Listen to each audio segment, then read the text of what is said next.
I'd like to start off talking a little bit about your growing up and Sure. how that kind of influenced where you ended up going later. Okay. So I was born in New York City, April 5th, 1941. And at an early age, something like a year, my parents moved to Northern California. My father worked for a division of Shenley, which was Roma Wines, in the Bay Area. And my parents divorced when I was, I'm not sure what age, 5 or 6. My father moved back to New York and remarried. And my mother and I moved to, well, we moved around a lot for a while. And we wound up living out in the Coachella Valley in Palm Desert. This is before it was a resort area. But my grandfather, Loren had gotten, during the Depression, somebody who couldn't pay off a debt gave him some land in exchange. So my uncle, when my mother was trying to find a place to live, sort of said, well, come live out here with me. And so we lived in a little house on this property, and I went to school. There was no public school in Indio then. I drove 13 miles on a bus into Indio. And then we moved, anyway, we kept moving around. We wound up in Claremont, California, and which is a college town, very white college town, I might add.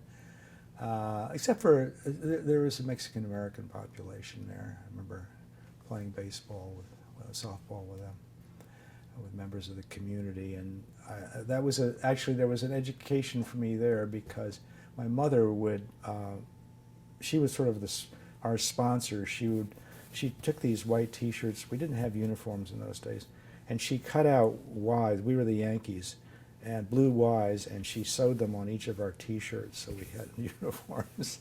But I remember going. It was an education. She would go around and sort of pick up players at times, when they couldn't live far out and they needed to get to the game by a certain time, and going to the homes of some of my fellow students.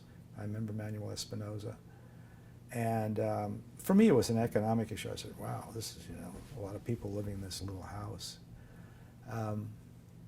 but I wasn't particularly sensitive on issues of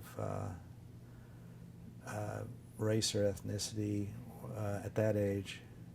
I don't think anything really happened to me. And then my mother died when I was 12, and I moved back to New York City to live with my father and stepmother. I went to a YMCA school. I swam on the swimming team. I was a diver, actually. And I remember, so I had some experience with race in New York City that were not all positive. Got mugged in the subway, and I remember being surrounded by black kids and figuring, what the hell did they want with me? And they made me cry, and I was embarrassed and all of that. And they took my book back, and then they gave it back after they proceeded to produce the result they wanted. They gave me my book bag back, and the day went on. And then I remember going up to Harlem. We took the wrong train. So we were going to the Harlem Y for a swim meet. I was on the West Side Y team. And so we had to walk across Harlem to get to the Y. To Morningside Park? No, it was higher up than that. It was basically people sitting on stoops and saying things, like, your white asses are in the wrong part of town, that sort of thing. So it's not as though I was particularly enlightened in New York City. But when I got to Haverford College, I had a couple of experiences I think that were very important. I was an exchange student at Livingston College in Salisbury, North Carolina, which is historically black college. And the idea was there were students from Bryn Mawr and Haverford who went to be students at Livingston for a while. And then students from there came up and occupied our rooms. And that was really enlightening. And then Let me stop you there because I want to go back. Yeah. When you were growing up in California, were the schools integrated? Did you go to schools with the Mexican American kids? Yeah, we went to school. I mean, I look back at a photo. So I was, so this would have been in 6th grade. I was born in 1941. That would have been, how old would I have been? 1940. So the early 50s, I guess, yeah, because I got out of high school in 59. Yeah, they were integrated. Actually, it was kind of an ideal, I mean, in some senses, Claremont was enlightened. Like, there was an elementary school orchestra. I played violin, and I remember when we would go to these competitions, there were no other elementary school orchestras, so we'd be competing with, I don't know, junior high or high school, primarily team, orchestras. And that was because there was this teacher, who said, oh, we should have an orchestra. And I think it was, that probably is a college town. But no, I think we were integrated. I remember being in fistfights, integrated fistfights. So do the Mexican American kids, do they speak English? And do the parents speak English? Well, I don't know that their parents did. Actually, my first experience with a Mexican American was when we were living out at the desert, and but I don't see. I didn't remember it. You're bringing it back to me. There was a man living. So my mother had health issues. She had childhood cancer, childhood polio, and so this was always a problem for her. She was really life was hard for her. But my uncle had somebody, I guess he was working for him. There was a Mexican or Mexican American, I'm not sure which, living in a tent on the property underneath the water tower. And, I mean, I only went out to see him once. I think it was because there was a prison out there and there was an escapee and people from the prison came out and they wanted to go up on the water tower to look out. And I was sort of, I remember driving to the water tower and then there was this man living in this tent and I was sort of surprised, wow, he's living in this tent. I mean, I remember that. But I didn't really talk to him, he wasn't a part of my life. And there were Indian kids out there. I remember there was an art teacher whose son rode a horse. I mean, it was really kind of different life. So I rode my uncle's horse. Where was this? It was in Palm Desert, but it was before all of this became country clubs and so on. I mean, there was a dirt road out to our place, and you would go down the highway to get the school bus to go to Indio. And then my last year in Palm Desert, they did bring the elementary school to the town, and so I went to school there. Well, in Palm Desert, was there like a hierarchy of the? I really don't remember it. There may well have been, and I don't remember. I don't remember whether there were Mexican American kids in the school. I remember this Indian boy because he rode. I was so impressed. I rode on a saddle. He rode bareback, and we were all of second grade or whatever. And we would go all over the place. This area had been a military testing ground for, General Patton's army had used it for bombings. And so it was always pockmarked by craters. And so it was interesting in that, that respect too. It was sort of, but not attractive or anything. It's not, and then, the boom hadn't started and people building places out there and all of that. It was just sort of kind of remote. So when your mom died when you were 12 years old, yeah. And you were living in Claremont at the time, you go to New York, how did your life change? It definitely left, it's still emotional. Yeah, I bet. Sorry. So for a while I lived with relatives who, Dr. Jones and his family, and my father and stepmother didn't come out. So there was, she died in the spring, and the decision was made I would stay and finish the school year, which was probably a good thing. But I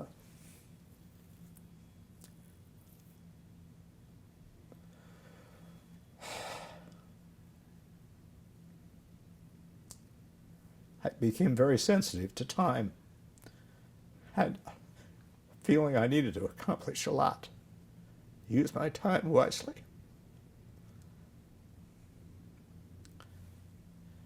And So I remember going to school in New York City and, trying to do everything. The student council president, co-captain of the football team, all of that stuff. And I don't know what I was trying to achieve, but... Now, were you sensitive about time because you felt like your mom had so little time? Well, I think I realized that life was very fragile.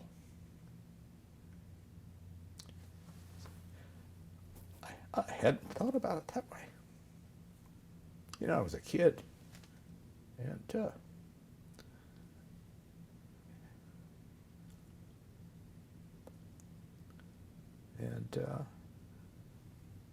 I think I had a very ordinary childhood. I would go down to this doctor. He had, he had been more successful than other people, and so he had this trailer in a trailer park in Laguna, and the kids in the family and the friends would go down to this trailer park and just stay there, and for like a week at a time with supervision. We were all young at the time, so it was. Thank you so much. It was. So I remember Claremont as sort of a kind of ideal childhood. Hannibal, Missouri is called America's hometown, but this felt like a kind of movie set version of a small town America. So you go from there and you go to New York and Yeah. you live with your father and your stepmother. Yeah. And you start going to public schools there? No, I went to a YMCA school. So we went to the public. I've never heard of a YMCA school. Yeah, well, it's no longer exists. Okay. It was basically to take in. A lot of YMCA kids went to it, and that's why the swimming team was so good. From all over the city, it was an integrated, nonprofit, non-sectarian school. We went to the neighborhood. So I lived on East 28th Street, between Lexington and 3rd Avenue, when 3rd Avenue had an elevated train on it. And it was basically bars. It was not a particularly great neighborhood. And the schools, I remember going over to the public school, and it was sort of shocking. The only thing I remember there was a blackboard jungle. I remember my sense of that school was, wow, this is not like the school I knew. And it was just sort of, I didn't know anything about this world. So my dad said, well, let's go look at a few other places. So we went to this McBurney school in the West Side Y, and I took 3 subways to get there each day, and it was a pretty good fit for me, because also I could do the things that I had grown accustomed to in California. There were swimming pools and basketball courts in the building. And it was right next, you walk down the block and there was Central Park and there were ball fields there. And I was still pretty much a jock. That's how I defined myself in terms of playing baseball. So my stepmother worked in television. She was what's called a backup singer. There would be 4 men and 4 women.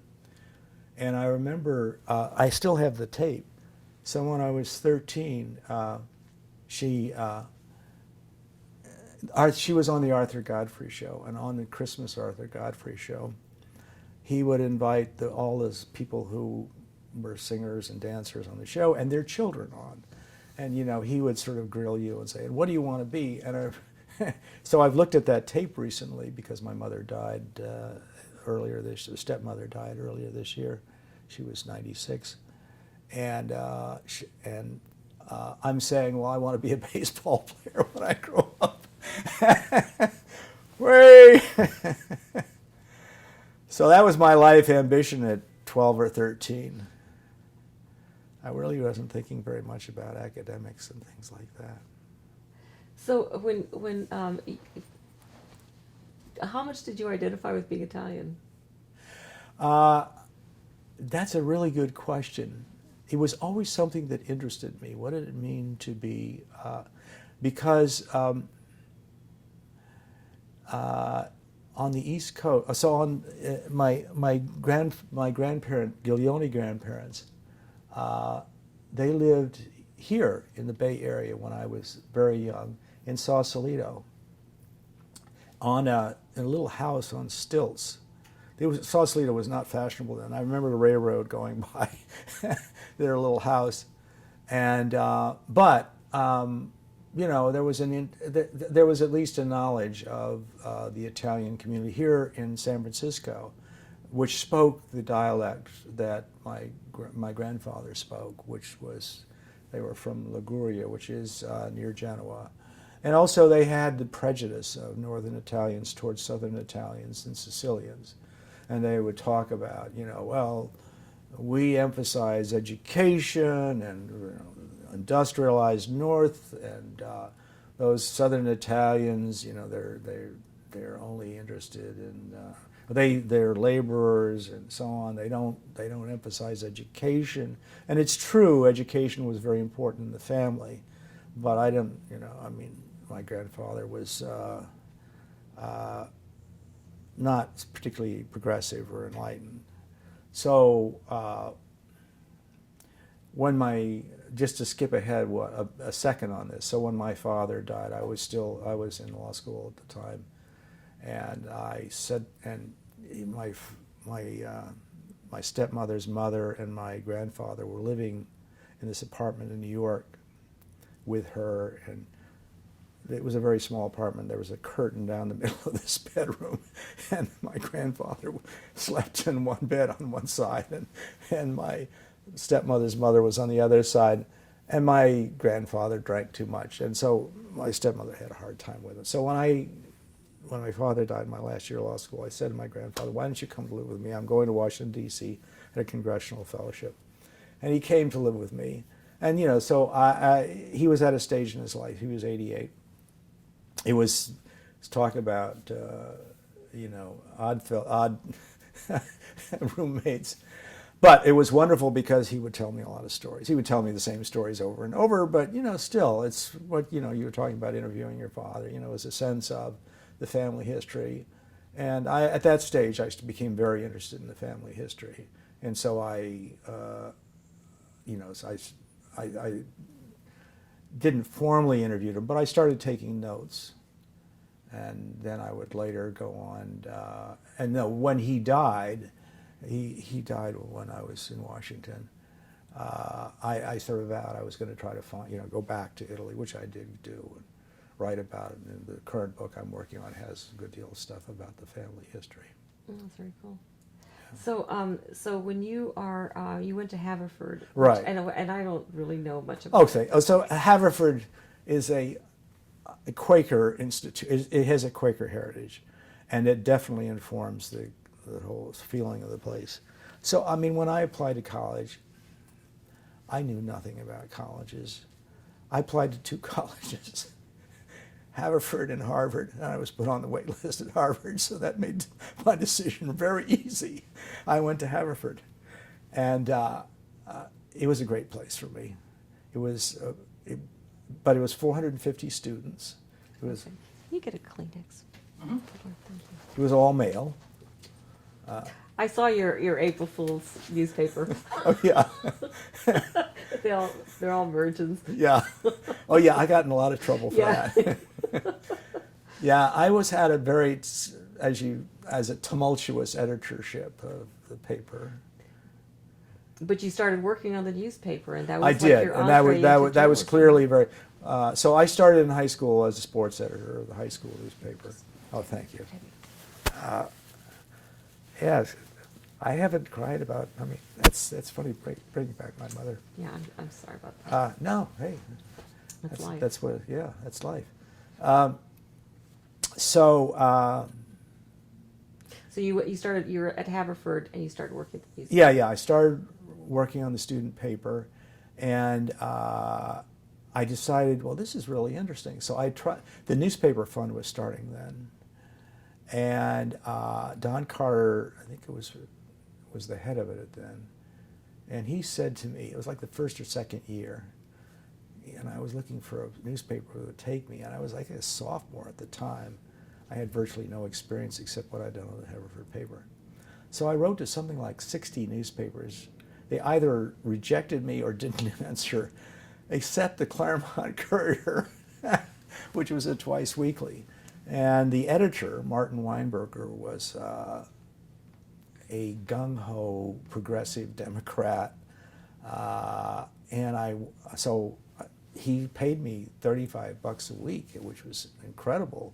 I rented a room in Claremont that was $28 a month.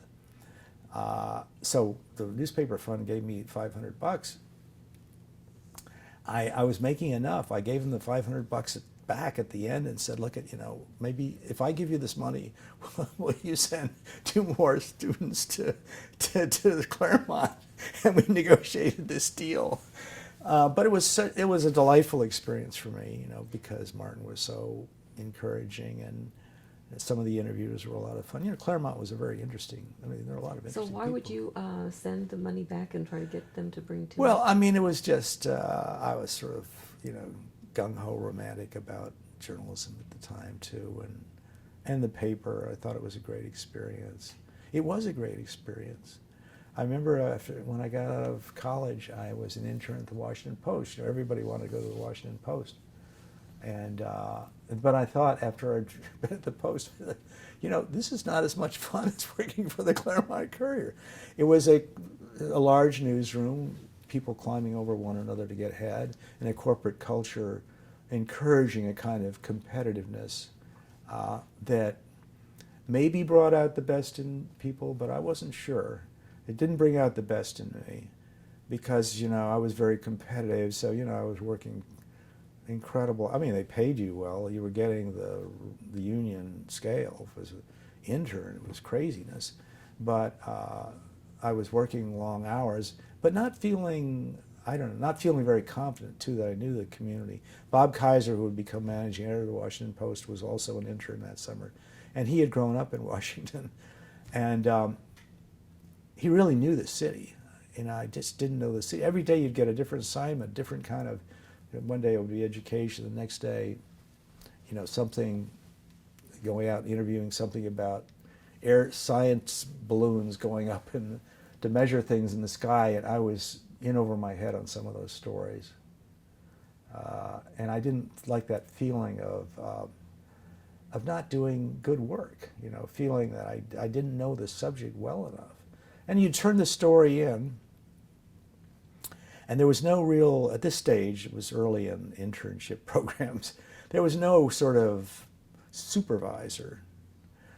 Only at the end of the summer did Steve Isaacs say, okay, well, your sentences are too long. Well, if somebody had told me that, earlier, I might have changed my ways. And I met Roy Aarons there. He was, I think, assistant city editor or something like that. And we, became friends. He wasn't out then. But, later, we'll get to him at a later stage. He was important in something I tried to do at ASME in terms of surveying gay and lesbian journalists. So did you know that he was gay then? No. He wasn't out. He was dating women and,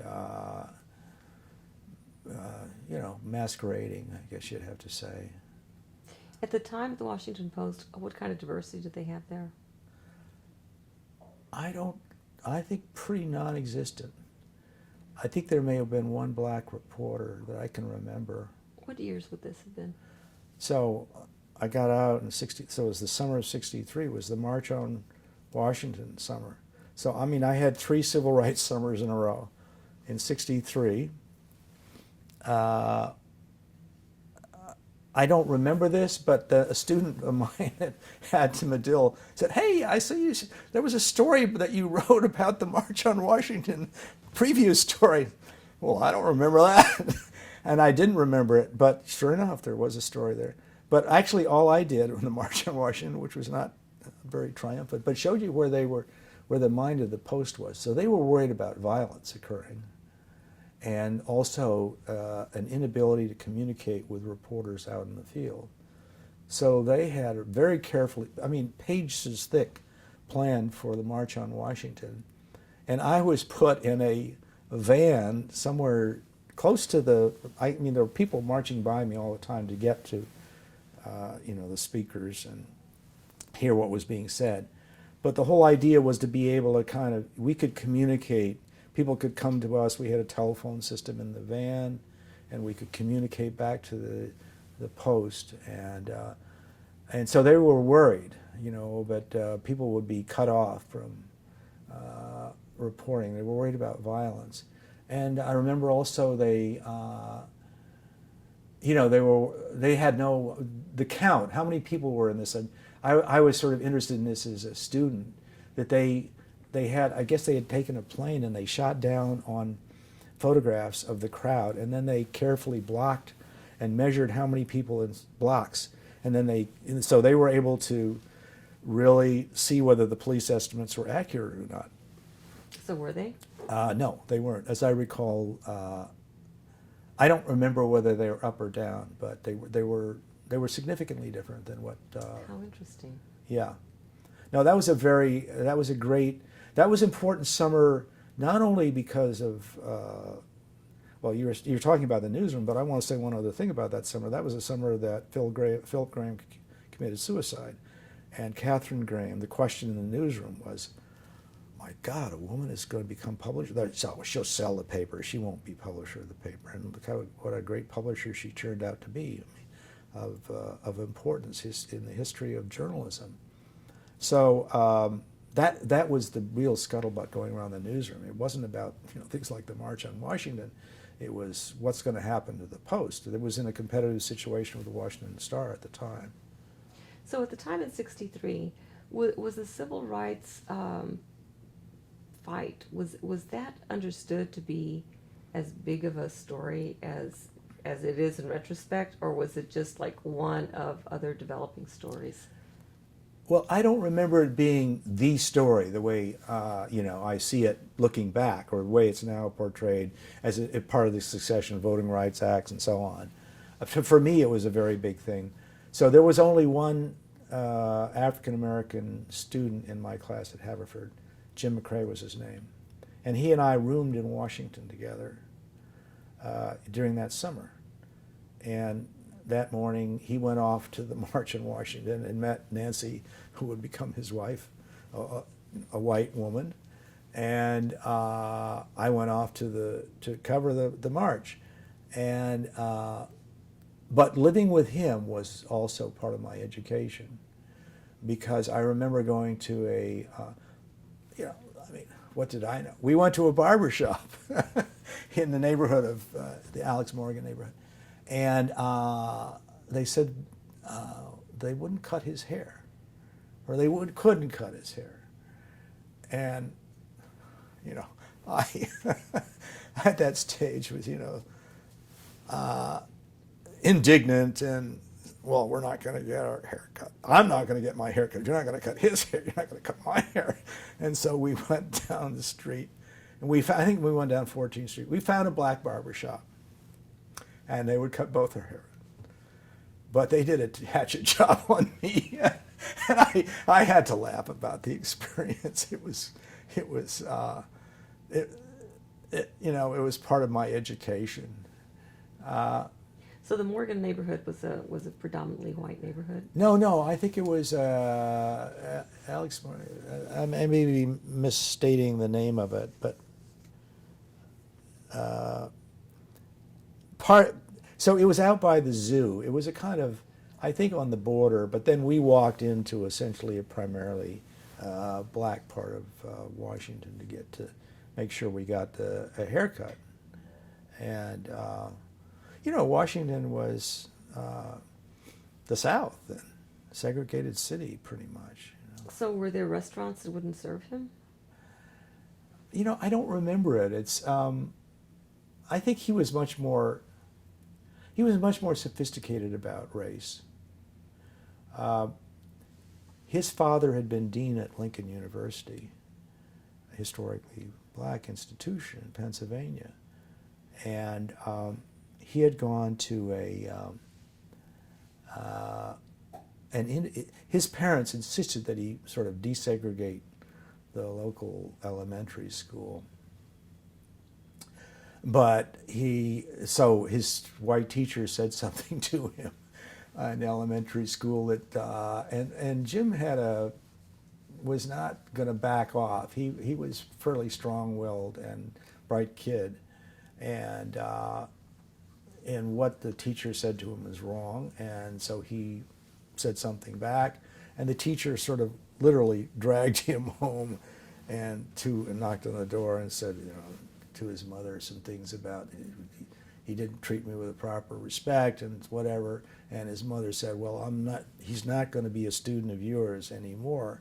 So he wound up going to Westtown, which was a private school, Quaker school again. Not many black students. And I remember Jim talking to me about that. I went back to interview Jim a few years ago, shortly before he died, and we talked about race. And by then he had, so he married a white woman. He had grandchildren, one of them was blonde, and so I asked him the question at the end of the interview, so what did he think about the future? And he was optimistic. He's talked about how his granddaughter brought an Asian American friend in, and I guess she had bet the friend, and she said, you see, I do have a black grandfather. It was sort of proud, she was proud, hey, how neat is this? And so he was optimistic, but he had experienced things. Anyway, so to go back to '63, as the only, he told me about an incident when he was at Haverford.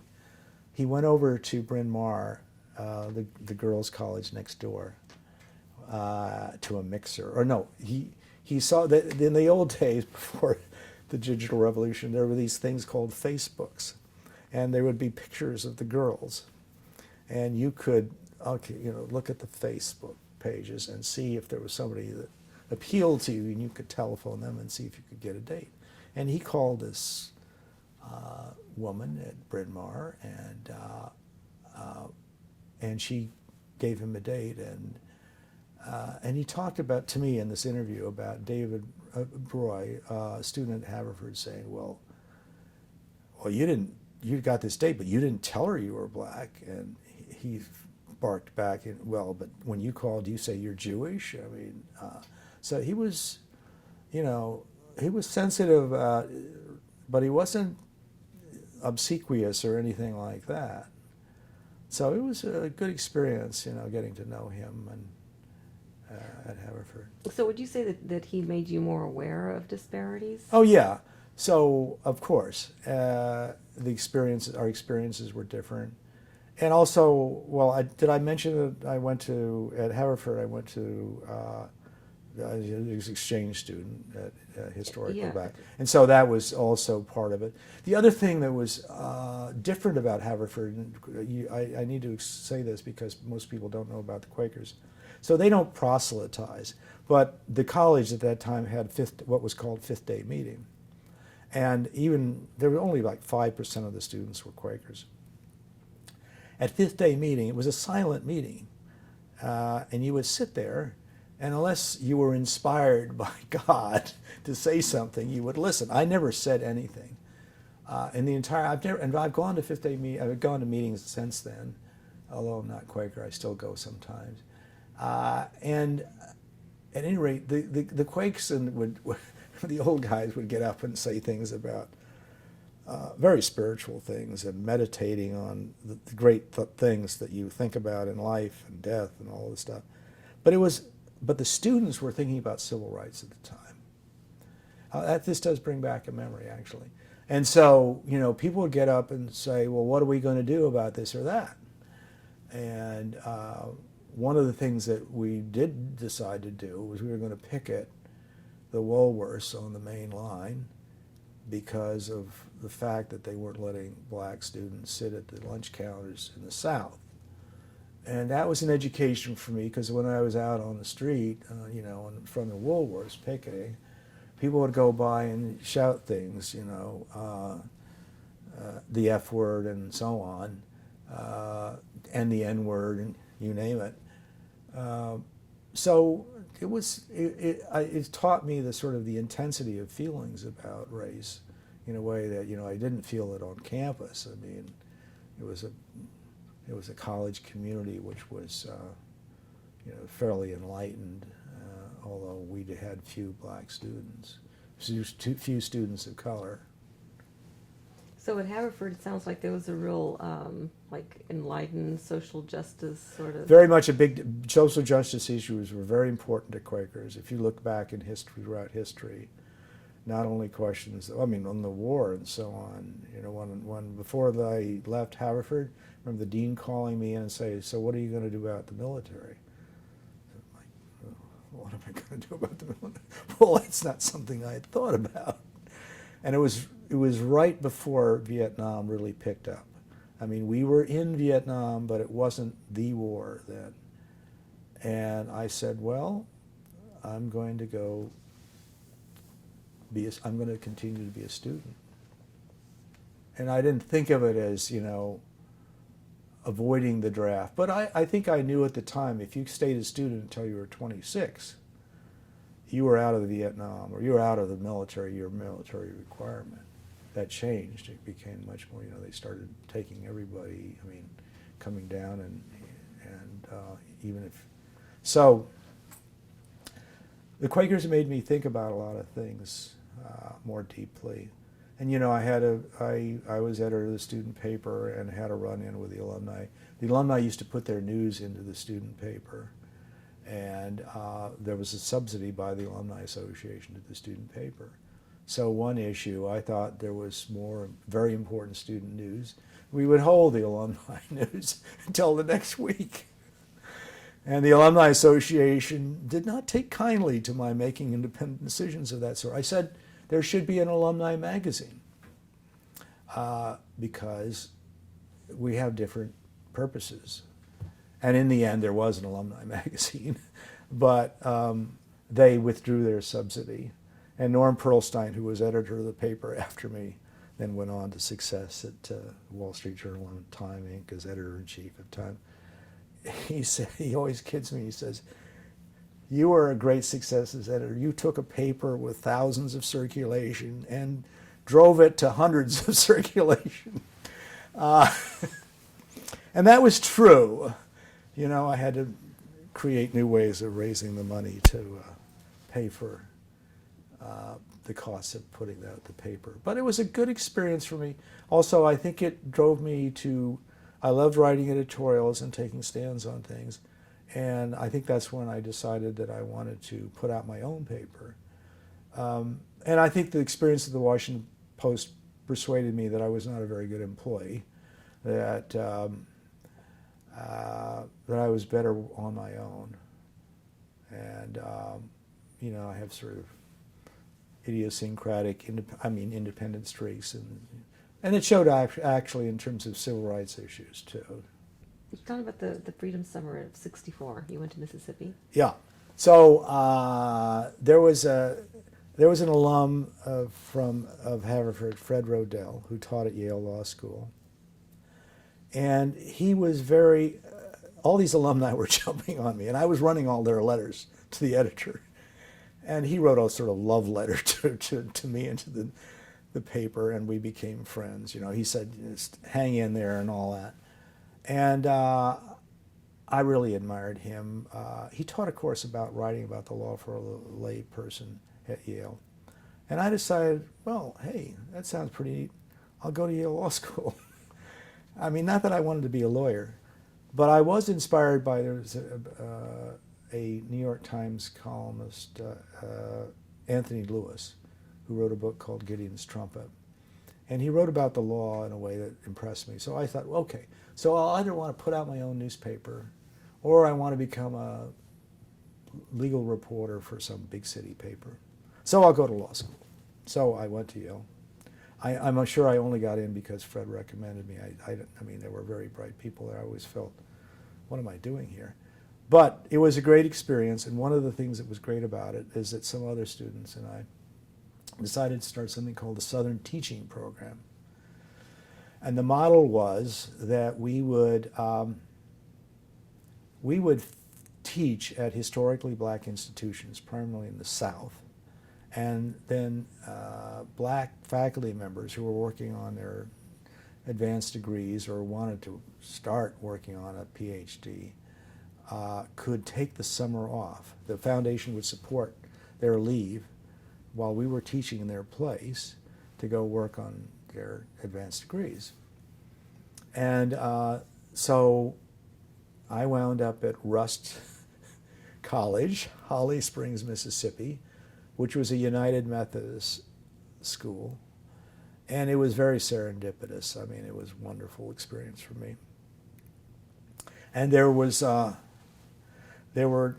guy from Yale who was the former Marine, and there were two medical students from Columbia, and a Quaker from Massachusetts, and then a guy by the name of Granger Ricks who was blind, who had gone to a segregated school for the blind in Macon, Georgia. I still have to laugh at that. So teaching at Rust was, historically black college, was a revelation to me. In what ways? Well, I just think I was a little bit nervous about going there. And it turned out, hey, you know,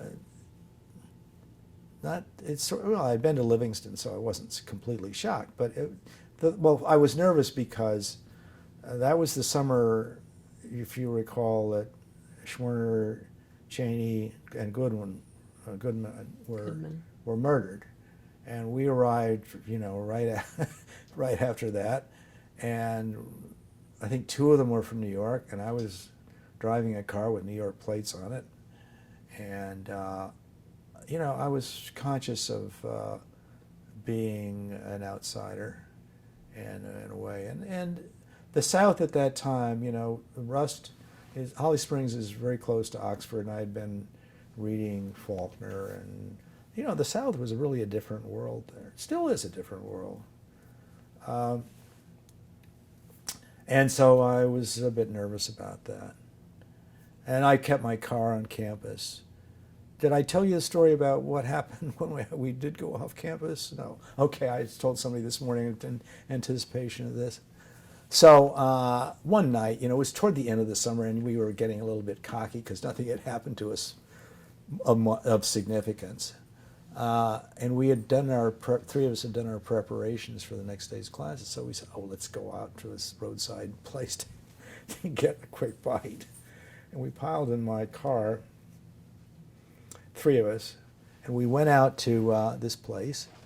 And there were four young white guys who came up to our table, and they threatened to kill us. It was very, you know, it was just like, hey, good afternoon or good evening. But but they were saying they knew where we were from because there weren't that many white folks who spoke the way we spoke, and I was petrified. I don't remember saying anything back to them, but Jim Dodson, who had been a Marine, threatened them right back and said, "You don't know what you're dealing with." You know, he told them about it being in the Marines and so on. And Granger Ricks, who was sort of shall we say, a little bit heavy, with dark glasses on, he was blind, also started mouthing off. And I mean, it was a bizarre scene, and nothing happened to us. They just walked out the door, except then there was a tire of mine slashed, and the back tire was slashed. And a cop came, and you know, was saying, well, you know, you're sort of getting what you deserved. You're coming down here, you go to Rust College. What do you think's going to happen to you? You know, you outsiders are fomenting trouble, and so we fixed the tire and went back to campus. And but it was a reminder that, you know, this was not our part of the world. Just one other thing about that, it was interesting. So I was teaching at Emory, you know, in almost from 1996 to 2000. And I got this call from a law professor at Emory, and he said, "Hey, the Mississippi Sovereignty Commission files were just opened, and your name is in there." And it turned out that they had been monitoring everything that was going on campus. They had spies on the faculty and who were reporting to them about civil rights activities. They weren't not only interested in civil rights activities. What was most fascinating to me, because then I started going back through the files and seeing every reference to Rust College, they were also all a jitter about the fact that there were white women students coming down from the north who were working in the voter registration drive and also teaching. There were freedom schools, and there was a freedom school in Holly Springs right across the street from the college, and the women students were living in the dorms at Rust. So this whole notion of black men and white women, miscegenation, all of this stuff, was very much in the files of the Mississippi Sovereignty Commission. The whole point of this commission was to have the survival of segregation, and they were making payoffs to even like black newspapers that to keep them. The black newspapers had a real problem in the South because they relied on segregation for their business, so to speak. There's a black business district that was separate from the white, and so anyway, they were caught between a rock and a hard place. So I digress, but. So how long did you do that? Well, that was a summer. It was a freedom summer. Okay. So and then I came back to law school. And the next summer I went down to New Orleans so the law school gave me a fellowship to work on to research a case about two African-American men, Labat and Perret, who were on death row for 14 years at Louisiana State Penitentiary for raping a white woman. So I wanted to investigate their case. And so I lived in New Orleans. This is the only thing I ever done of a legal sort. You had to write a petition to go interview somebody on death row. And the state, so I wrote a petition, and the state of Louisiana said, they said, okay, you can. They said yes to my petition. You can interview these two men, but it cannot be on death row itself. It had to be in a room outside. They didn't want me going into death row to see what it was like, I'm sure. But I had to go before a judge. I'll never forget this. Rarick in St. Francisville, Louisiana, and he was from Indiana, St. Francisville, Louisiana. He was from Indiana, but he was a devoted. He had the Confederate flag in his office and a plaque from the Confederate Air Force, whatever that was. And before he heard me, there were prisoners who came in who had been accused. There must have been rape. They would turn these men so that they were sort of like sex slaves they would do whatever they were told to do. They were essentially they'd been raped by other prisoners, and so some of them were being accused of crime, and there were a lot of fun was made of them as they were brought into the courtroom, the way they walked or minced and so on, and it was shocking to me. I hadn't thought about the prison that way. I've since gone back to that penitentiary a number of times. I've taken students there. I thought it was important for them to experience prisons. Prisons are overlooked institutions, and it's 80% black. Life in Louisiana means life, so there are men there in their 60s who, they're all going to die there, and the hospitals were not built for. They were built for young men. They weren't built for people having cancer or whatever. So that place is that was a transforming experience too. Following the case I found the woman who had been attacked, and I went out and interviewed her. I went to bars and places in black parts of New Orleans. And at night I would go to Preservation Hall and listen to music. So that was New Orleans was really a good experience. So what was for me. the outcome of that? So I wrote a book-length, I didn't publish it, but a book-length piece about the case, and they eventually got off. They got off death row. They were freed.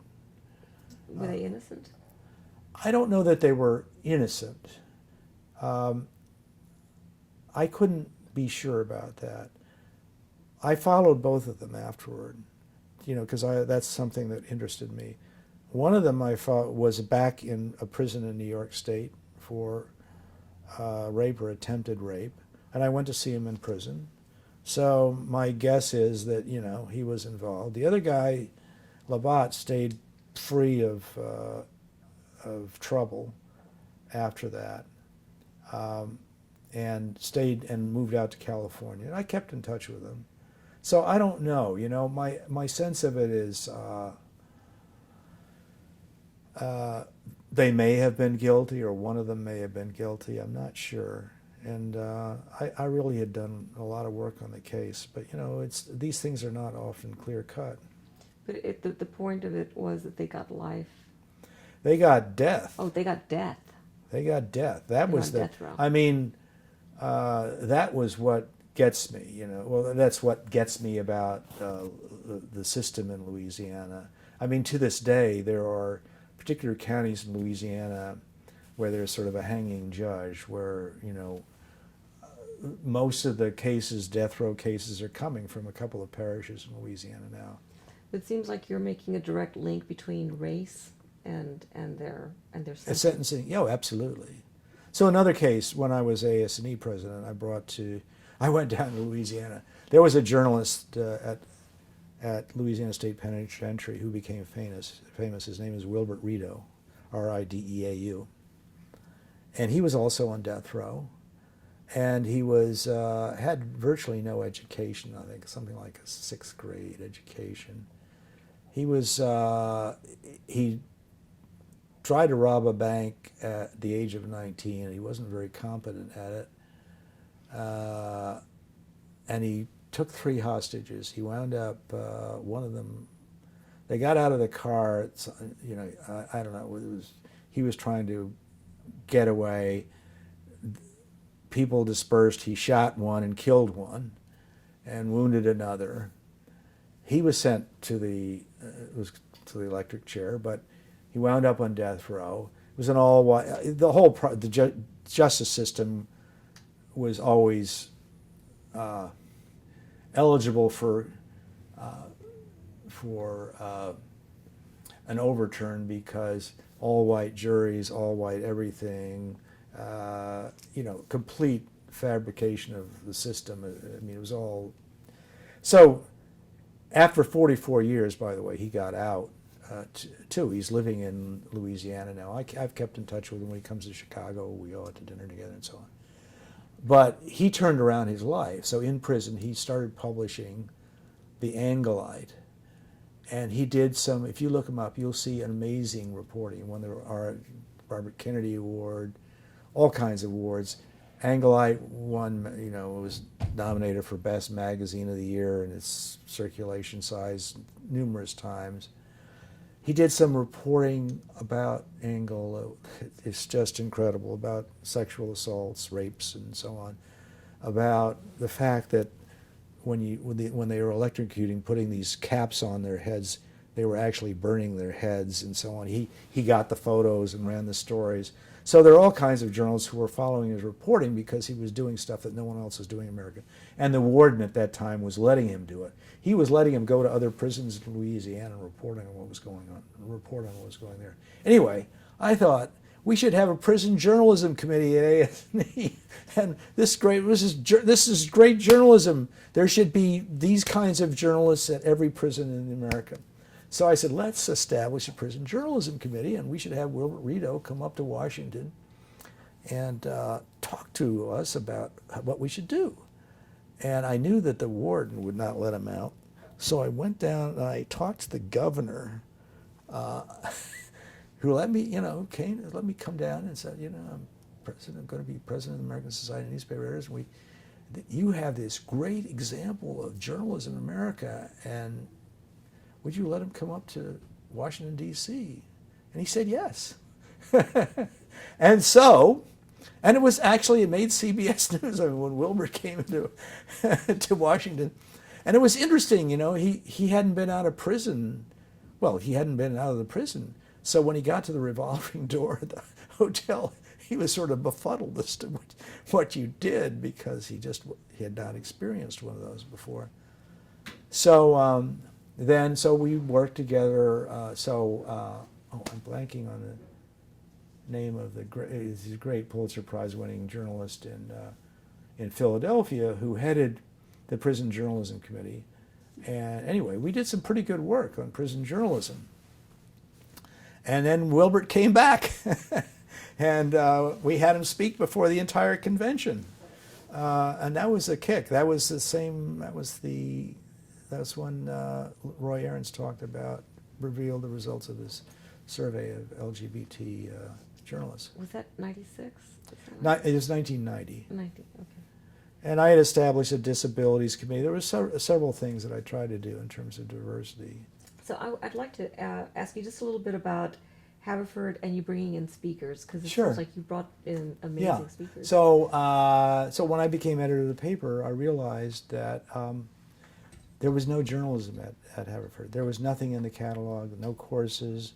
The word was not used, and it was assumed that the way you would be trained in journalism was to work for the student paper and then become an intern at some news organization. So I said, well, why don't we develop our own course? And so I started writing to people, you know, who interested me. There was a New Yorker writer, A.J. Liebling, who was incredible, who wrote this Wayward Press column that was fantastic. You know, he had this great sense of humor, and I idolized him.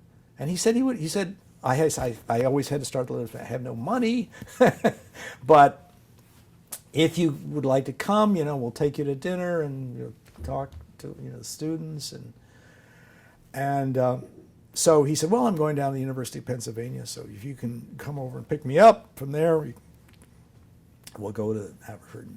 And Gay Talese, the New York Times, there was, I tried to get a diversity of people in terms of the crafts, the parts of, you know, so there was a photographer from the Philadelphia paper, a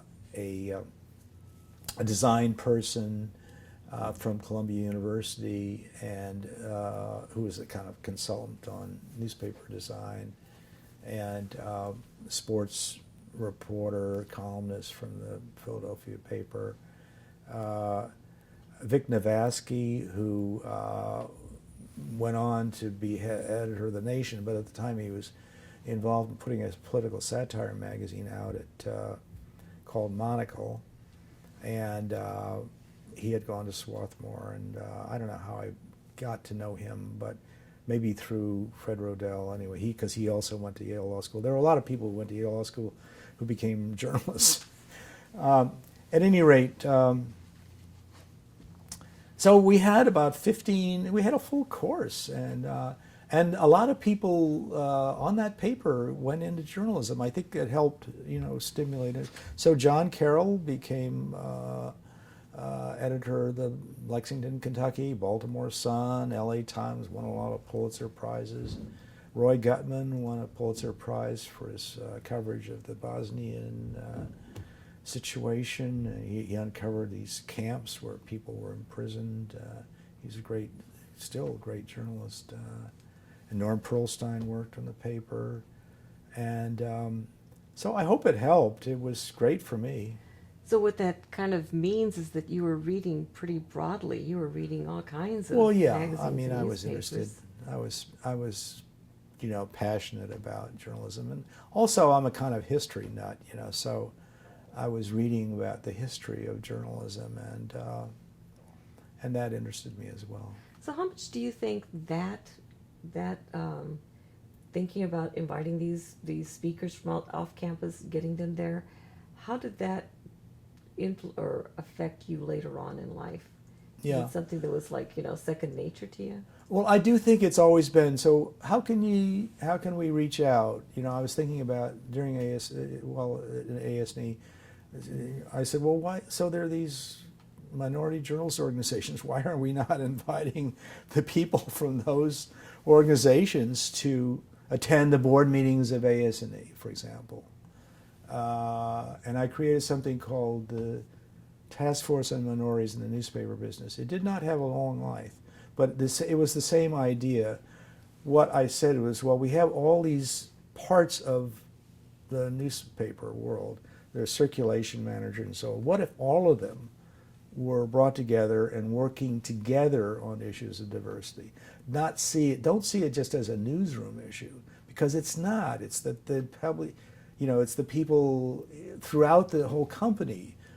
We need to reprogram their brains, So, and that I like to believe. Well, first of all, there was a great coming together of people who were motivated to bring change to the whole industry, and we didn't know each other, and so we got to know each other, and that created some relationships that were important even after the task force died, and David Lawrence, I think, did it the year after I did, and so I found that a tremendous experience. But personally, I mean, it was so rewarding to meet all these people and learn from them, and they just experienced so much, and so I've always found that being collegial diminishes your ignorance, and. I mean, just now, I mean, the fact that I know so little about Native Americans, American Indians, I mean, I knew nothing about them. I mean, I used to go to the NAJA meetings, but still, it wasn't the same as going out into their world, to going to the reservations. And that's why I showed, yesterday those things from a couple of people, just to give a sense of, wow, they've had really different experiences. So, let's kind of go back. You're in law school now at Yale. Yeah. And you did the summer teaching things. Right. Your father dies while you're there. Yes, yeah. So how does that affect? I mean, up to this point, I assume that you didn't have to. Did you have to earn? No, I mean, I was privileged. So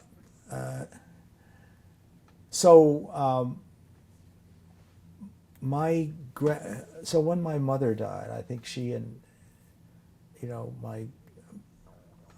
predeceased. Yeah, it was sort of a sad story. So the uncle, who's also named Loren, my grandfather was Loren.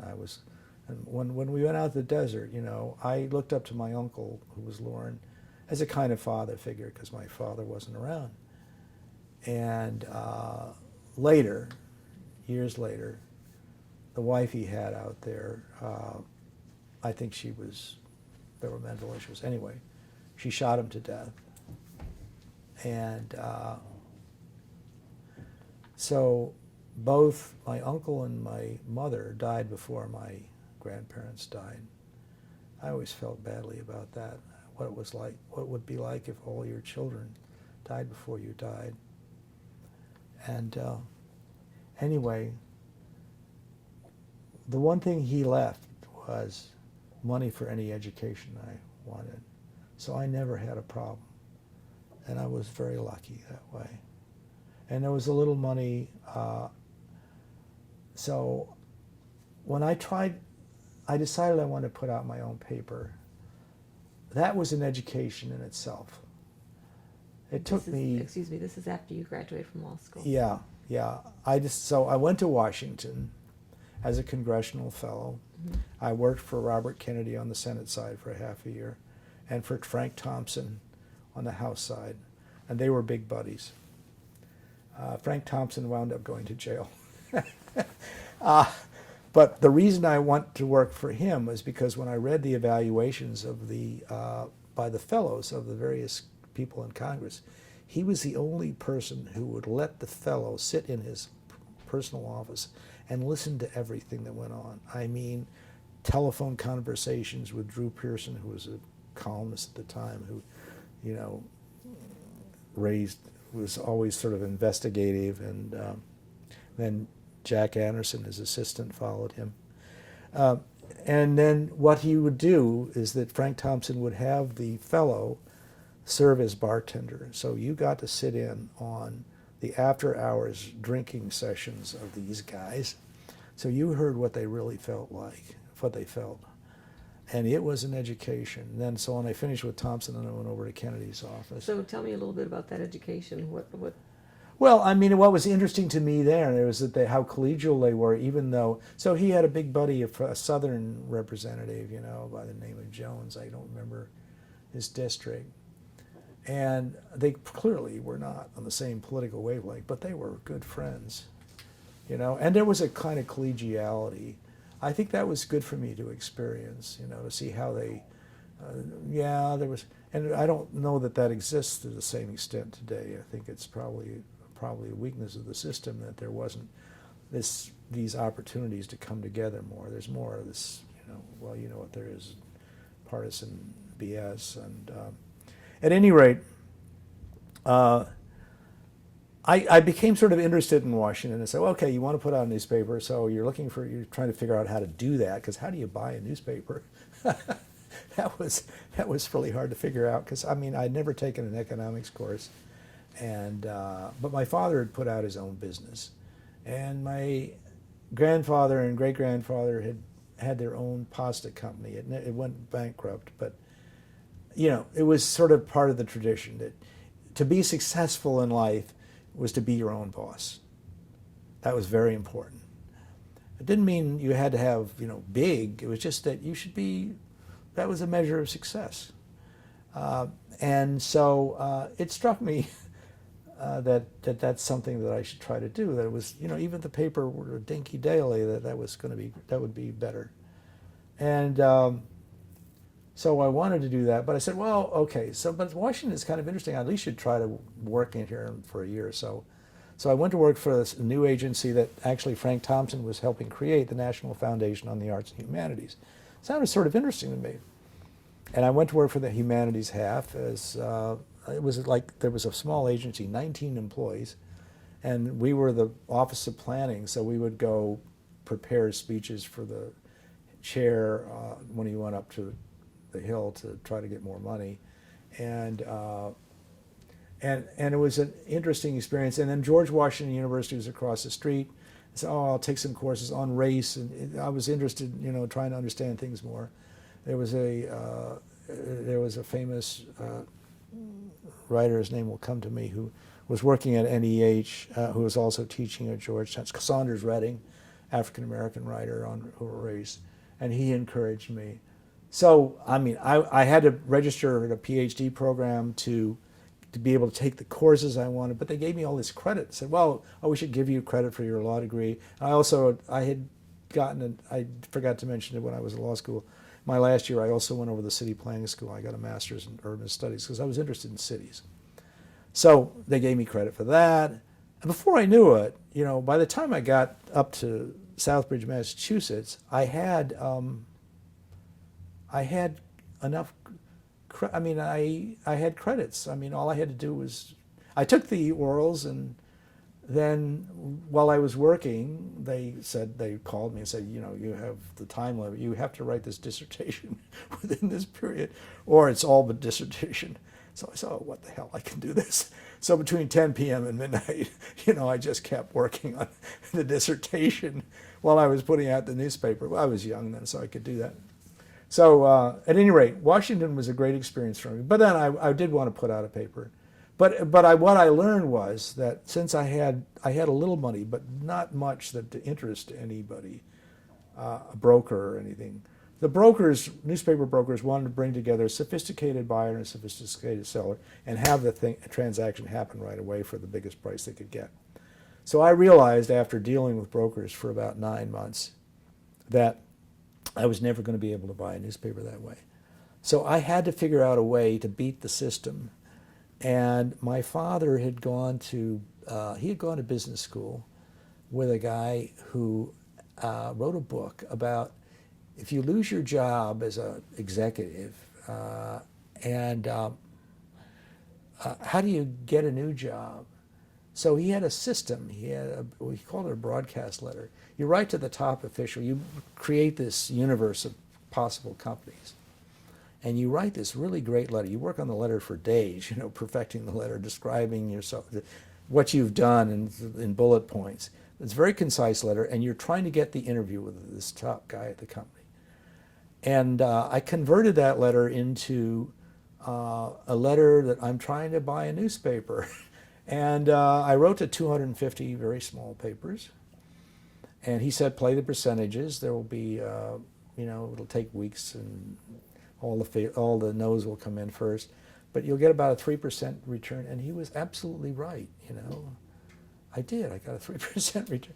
I got 3% of people who said they would talk to me. And there were 6 letters I got. One was from the Panhandle in Texas.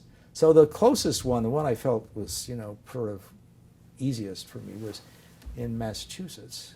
So I went up there, and the owner was very interested in the Southwest, actually. He was spending half the year. He was, Frank McNitt was his name. He had inherited a paper, a Southbridge paper. He really wasn't interested in it, but he felt an obligation to keep putting it out. And he was writing books about the Indian Wars in the Southwest. And he was living in Gallup, New Mexico for most half the year. And he was, even though he never graduated from college, he was an incredible scholar. If you look him up, you'll see his books were published by Oklahoma University Press and New Mexico University. Very important books, and have gotten still are out there. At any rate, we hit it off. And he said, I don't want to sell to a group, and he wanted to, and so he sold me this paper over 12 years. So if I could turn the thing around, if I could actually make it into a going business, because he was just sort of, at survival level, I could pay off this debt, and so that's what happened. And What is his name again? Frank McNitt, M-C, capital N-I-T-T. And he wrote some really important books about the traders and who worked with the Indian community, and he was a fascinating guy. And the other thing he did for me, he said, well, before the sale of the paper, he said, why don't you come work as my assistant? You can learn all about the paper, so when you buy it, you're ready to go. And it was very important. All my total experience in daily journalism had been a summer on the Washington Post. So I mean, I had to learn a lot. What summer was that you worked at the Post? I was at the Post in the summer of '63. Okay. And bought the paper in '69. So what is the circulation? It was 5,700 daily, 6 days a week. It was like being a dairy farmer. The news staff was 4.5 people. And so I thought what this was going to be like was sort of putting out the student paper. I would write these editorials.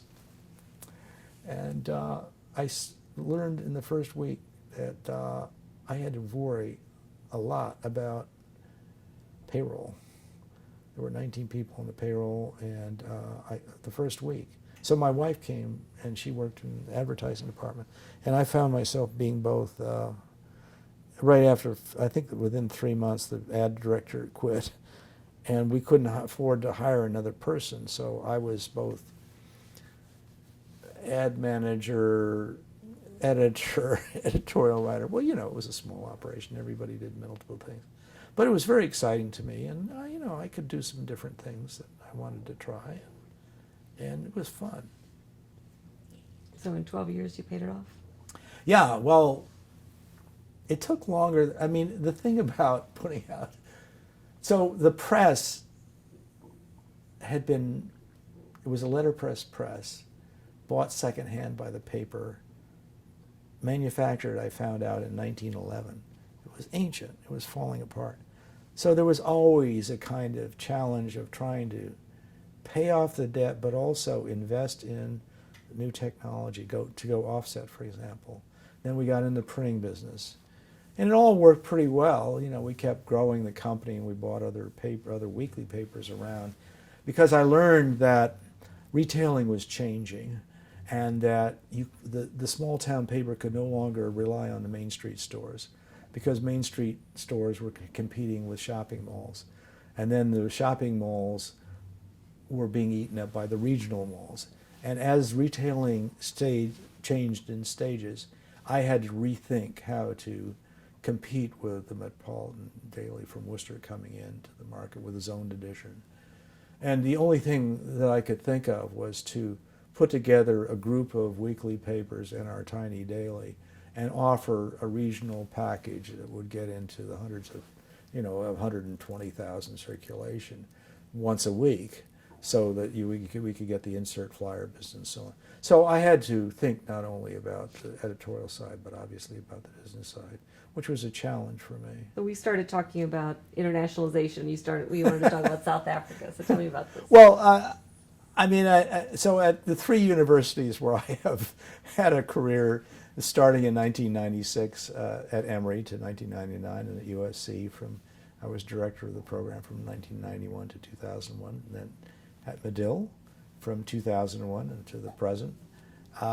I've always started a program taking students to South Africa to report. And one of the reasons I've done that is that South Africa is, like the United States, is a democracy where issues of identity are high on the agenda, and obviously black-white, but more complex. So there's a different category. In addition to black-white, there's colored. And I know that when U.S. students go to South Africa, even if they don't want to, they're going to be thinking about issues of race and other issues of identity for big time. And it's going to reprogram their thinking and make them.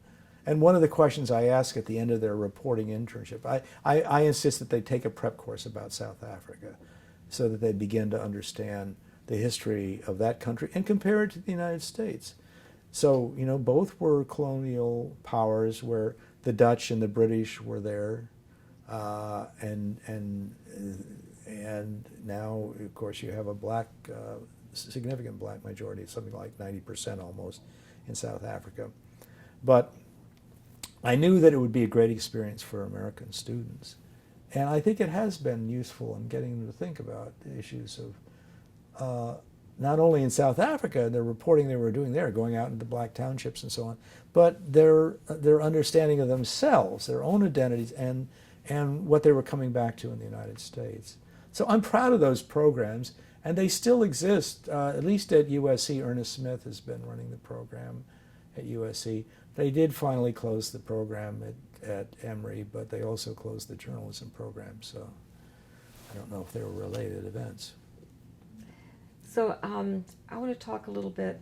I've got kind of a list of questions. Sure. I kind of have to go through. So let me go ahead and do that. Yeah. So when you were with your own newspaper and then your own newspaper group, how did diversity fit into that? Well, I wanted to make sure that our news staff, the Daily, was diverse, and it was complicated by the fact that the community. Well, as one intern of color said, she called it Whitesville. And like much of New England, it's, except for a smaller Hispanic population in some cases, it's very white. I mean, there was a Puerto Rican population that came over to work in the factories at a certain stage, in the stage.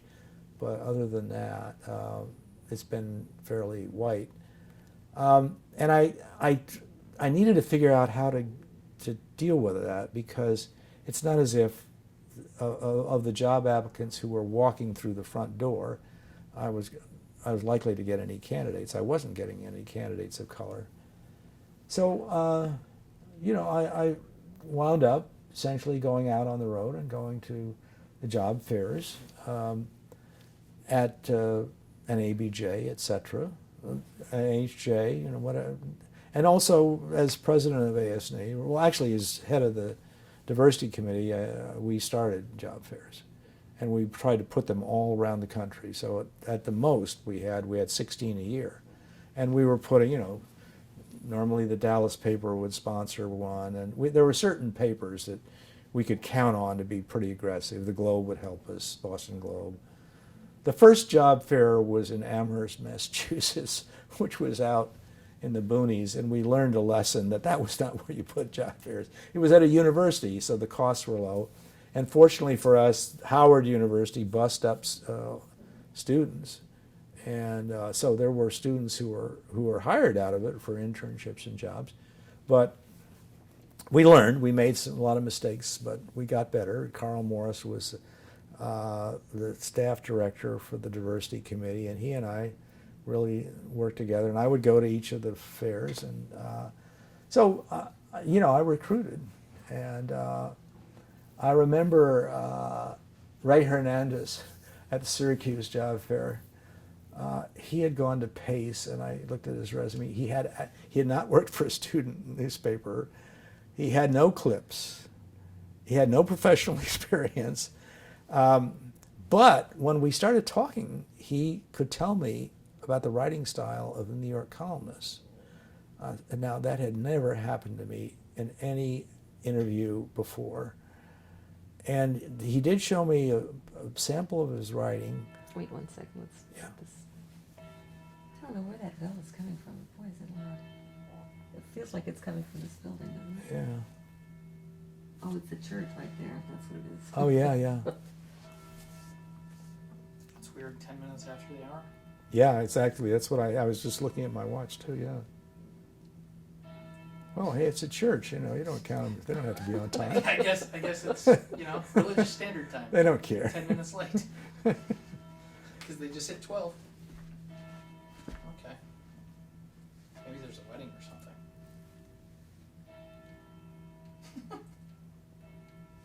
It's 13 o'clock. Now it's calming down. I think it's a real bell. Okay, so you're saying that. And so about Ray Hernandez, but he showed me this piece that he had written about color, pigments and so on, for I think a business, and I thought it was well written, and also I was impressed. He had worked a full-time job, 40 hours a week, while going to college, while going to Pace. At any rate, I said, I offered him a job as a starting reporter, and he kids me. He said, "Well, no one else offered me a job, so I came to Southbridge." So he was great. I remember the first night he stayed up all night, trying to perfect this story, and occasionally I would see him. He'd be sleeping across the desk. He set a very high standard for himself. After 9 months, he went to paper in Ohio. It's just gone out of my head. It was a mid-sized daily, but 6-figure circulation. And after 3 years, he did great work there. He did a story about somebody was dying, and their organs, this person's organs being used by 6 different patients around the country. Somehow he was able to get past the medical privacy stuff and find out who the survivors were and put together this marvelous story. And anyway, he got a tryout at the New York Times, and they hired him. And after one of these year-long things, and he worked there for 22 years. And wound up in the Washington Bureau doing investigative work. And a lot of the people who came to us like that did great work. Some of them are still in the business. So at one point, I know we got to we had 40% people of color in our newsroom. And I mean, the community sort of scratched their head at times, because frankly, there was turnover because people knew we were hiring, and larger papers would be, watching out for our people, and at the job fairs, or just coming by or calling them. And so, are you saying that your some of the job fairs, you had a need to Yeah. find these people. Yeah, so I And would go to the job fairs and hire But so the them. job fairs already existed.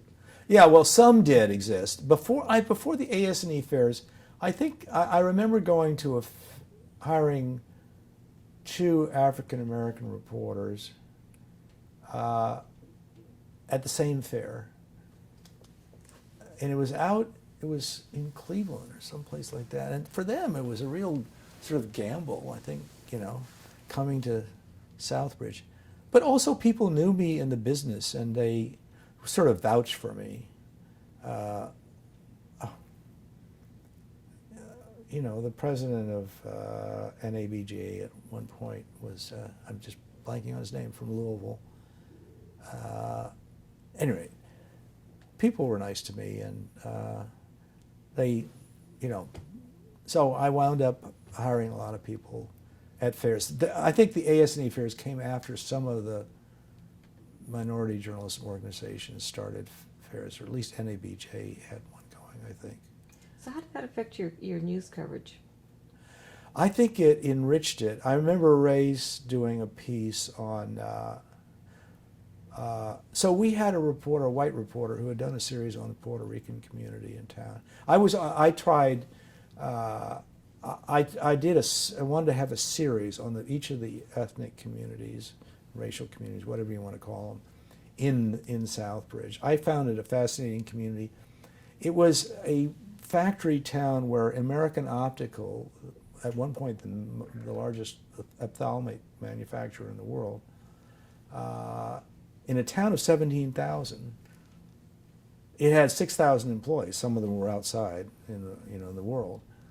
But at any rate, so it had a Greek Orthodox church, a Romanian Orthodox church, Albanian Orthodox church, a Roman Catholic church for the Poles, one for the Italians and the Irish, and another for the French Canadians. That gives you a sense of the sort of richness of the various groups. And I wanted to capture that, so we did series on each of the groups, and not great reporting, but it was, between the interviews and the photos, I thought they were interesting. Anyway, we had done stuff on the Puerto Rican community, but Ray got into it in a much deeper way, and the reporting he did, and some of the reporting I thought was so good. So we tried to, we translated it into Spanish. His parents were, I think, Puerto Rican and Ecuadorian, and we printed it in Spanish and English. We actually tried a Spanish language, like an edition, and at least a page. I can't remember now how extensive we got, but there were 2 things that happened. Some advertisers were not excited about the concept. I mean, they weren't as eager to reach out to that community, I think, for whatever reasons. And then other people felt we were discriminating. Why are you, there's a French Canadian community here. Why are you not writing in French as opposed to just in Spanish? So that was something I'd never anticipated all this. And it was such a great effort for no financial return. So it was costly. But I think we realized that with his reporting and other people's reporting that we were getting things that we wouldn't otherwise have. I remember a black reporter, she went on to be executive director of the International Press Institute, which was a pretty big deal from, being an intern in Southbridge. I remember she went around, there were like 5 black families in the whole area. And she did an interview with a young woman about her age, like 20 years old, who had only dated white people and was agonizing about the whole issue of race. And it was a great interview. I mean, it was really revealing, that I remember it still. It's something, it was quite emotional and made me very empathetic. And I think that in that sense, it enriched our readership's understanding of what it was like to be, black in Southbridge, or and they just, they looked at, coming into a small town, well, the experience. You come into a different place, your eyes, you see things that other people haven't seen. They're fresh to you. And so that was good. So at the same time, were you now traveling into the AS&E circles? Yeah, I started to get interested in that stuff, and then I can't remember who it was who said, "Well, you should head the diversity committee." I said, "I'm a white guy. I don't think this makes a lot of sense. It seems to me I don't know as much as other people know, and I think people will feel why are you naming this guy to be head of the diversity committee? I mean, why shouldn't you name people who may not have another opportunity to head a committee?" And I forget. I think John Siegenthaler or somebody else said, "No, no, you should do this." So I did do it in the end, and I was very interested in it. What year was that? I don't know. It was in the mid '80s, maybe '85, '86, somewhere in there. Okay. I should have looked this stuff up, but I didn't. Mm. At any rate, so I'm out talking to people, talking it up, and it became the largest committee in AS&E. I mean, there were like 35 or 40 people in the committee. You can look at the list of this, and there were great people. Then I was inviting people in who headed the other minority organizations. So what kinds of programs were you doing? Well, we started a lot of things. The Wall Street Journal guy you interviewed. Oh, Larry O'Donnell? Yeah, Larry O'Donnell. He used to kid me. He said, you're throwing all these spitballs on the ceiling and seeing what sticks. Well, it was true. I mean, well, why don't we try this? Well, because it seemed to me there was so few. We saw so little progress. So we started a scholarship program. We started the regional job fairs. I can't remember all the things we got going, but the task force on minorities in the newspaper business. And I went to the Publishers Association and asked them to partner with us on a whole variety of things. I said, look, this is not about the editors. You are the guys who control the purse strings. And it was easy for me to say because I was the owner and editor and so on. And, I focused on, because I was from a small paper, it was easier for me to go to the small papers and say, look, you can do this. All it is you have to go out and ask people, and the candidates are there. The excuses, I mean, there were a litany of 4 excuses that I probably won't be able to remember them all now, but one of them is, well, I hired one once and it didn't work out, and the other was, well, I can't find them, the list. And so I tried to overcome some of those, targeting certain communities of editors that I felt I could uniquely deal with, or not uniquely, not one of a kind, but certainly I was in a better position to deal with. And then, during my presidency, I drove across the country from Maine to California, setting up interviews with editors all across the country. And it was kind of, just a thing to draw attention to it. I don't think it had any real impact, but it was important for me to make a statement that for my year as president, I was going to try to do as much as I could, and I was passionate about this. And I would go to places like Manhattan, Kansas, where I knew there was a good editor, and talk to him about it and say, look, this is a university town. So and confront them about the numbers, and then talk to the working editors about how you go about hiring. And so anyway, it was. What year was it that you were president of AS? 89, 90. Okay. Was there an advantage? It sounds like there was an advantage to being the editor of a small newspaper, because I know at AS&E, Yeah. there's lots of big newspaper. Yeah, I think there was. And also, I was the editor of my paper. So the New York Times and the Washington Post was very condescending about AS&E membership, and Ben Bradley especially. And I had my run-ins with Ben and wrote some things. Because I said that there were, I guess what disappointed me about the Post coverage of AS&E, and I wrote, this is what I wrote in American Journalism Review, was that there were important issues that we were talking about at AS&E, and diversity being one of them, and that the coverage by the Washington Post was purely of sort of the social stuff. You know, they would send out somebody, Sally Quinn kind of coverage of, and the, I forgot what it was called, the feature section, where, well, I remember one thing because I was talked about in it. You know, it was some sort of dance thing or whatever, and the whole piece was about the style of my dancing, which was terrible. I am quite happy to admit, but that was the example I picked with him. So, you know, and then there was an interviewer who interviewed my daughter, younger daughter, who was very young at that time, and quoted her verbatim, every and so on. And I thought that was kind of a cheap shot, you know, because I was president that year. She was being interviewed, and I thought that she was being held up to ridicule. So I thought the larger point was that the Post was missing important issues, and I do think the Post did not cover it well. The Times was better, there's no doubt about that. But Alex Jones was covering for the Times, and so, you know, he would interview me about diversity stuff, the things that were on my agenda.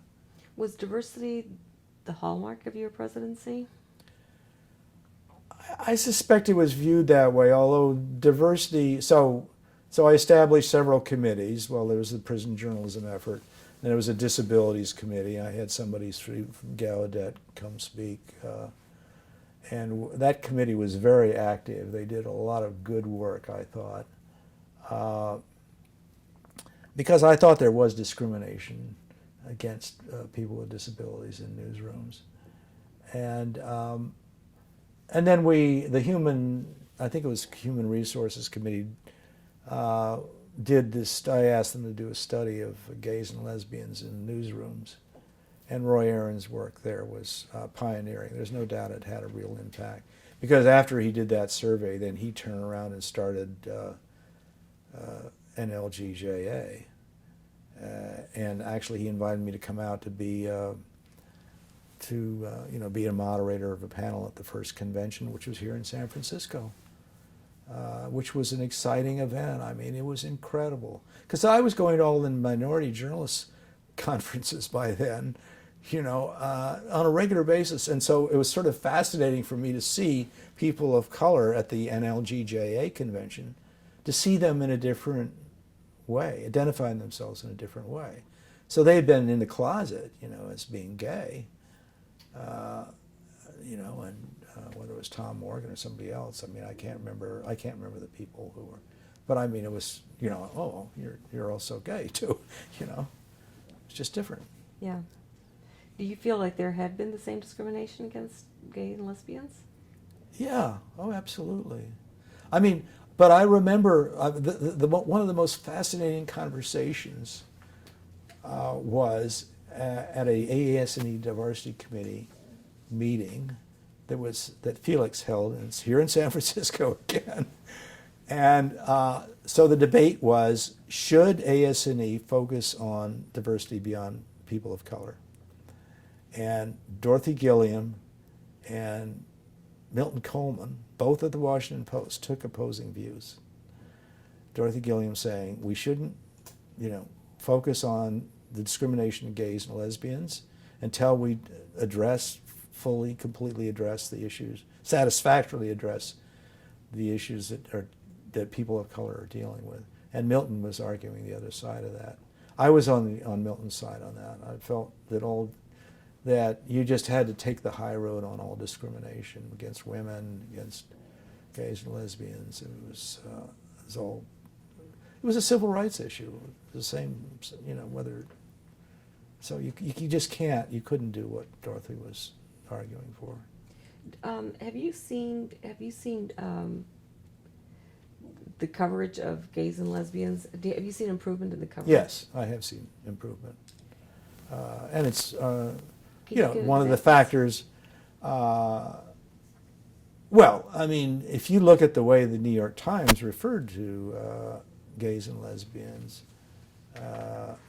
it was it used terms, well, newspapers in general have used terms which demeaned them and treated them as less than, I mean, I don't want to use the, you don't need me to repeat the kinds of language, but you know what the language, I think, was. Also, the coverage on,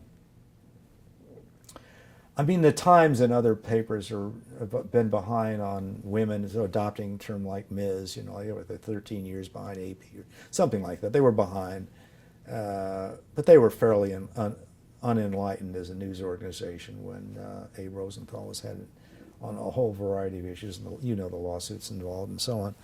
But I remember, it was later, but the coverage of HIV/AIDS is a striking example to me. So the first coverage done was by, I want to say Peter Maas, is that right? Paul, I'm blanking on his first name. Anyway, he was a doctor, medical doctor, who worked for, in New York City for gay medical operation.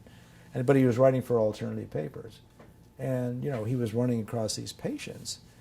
And he was writing about it before the New York Times was onto it. And, you know, it just, I mean, they brought so much to coverage. And he was gay, and he knew the community from the inside out. And he was, you know, it wasn't an embarrassment to be gay or a threat to be lesbian. I mean, the fact that only 13% of the gays and lesbians we interviewed in that first survey of gays and lesbians in the newsroom were willing to identify themselves by name tells you the climate, the fear that they lived under in news organizations, which are probably more progressive than most companies, or I like to think so. Was that your idea to do that survey? Yeah, it was my idea to do the survey. I didn't execute it, though.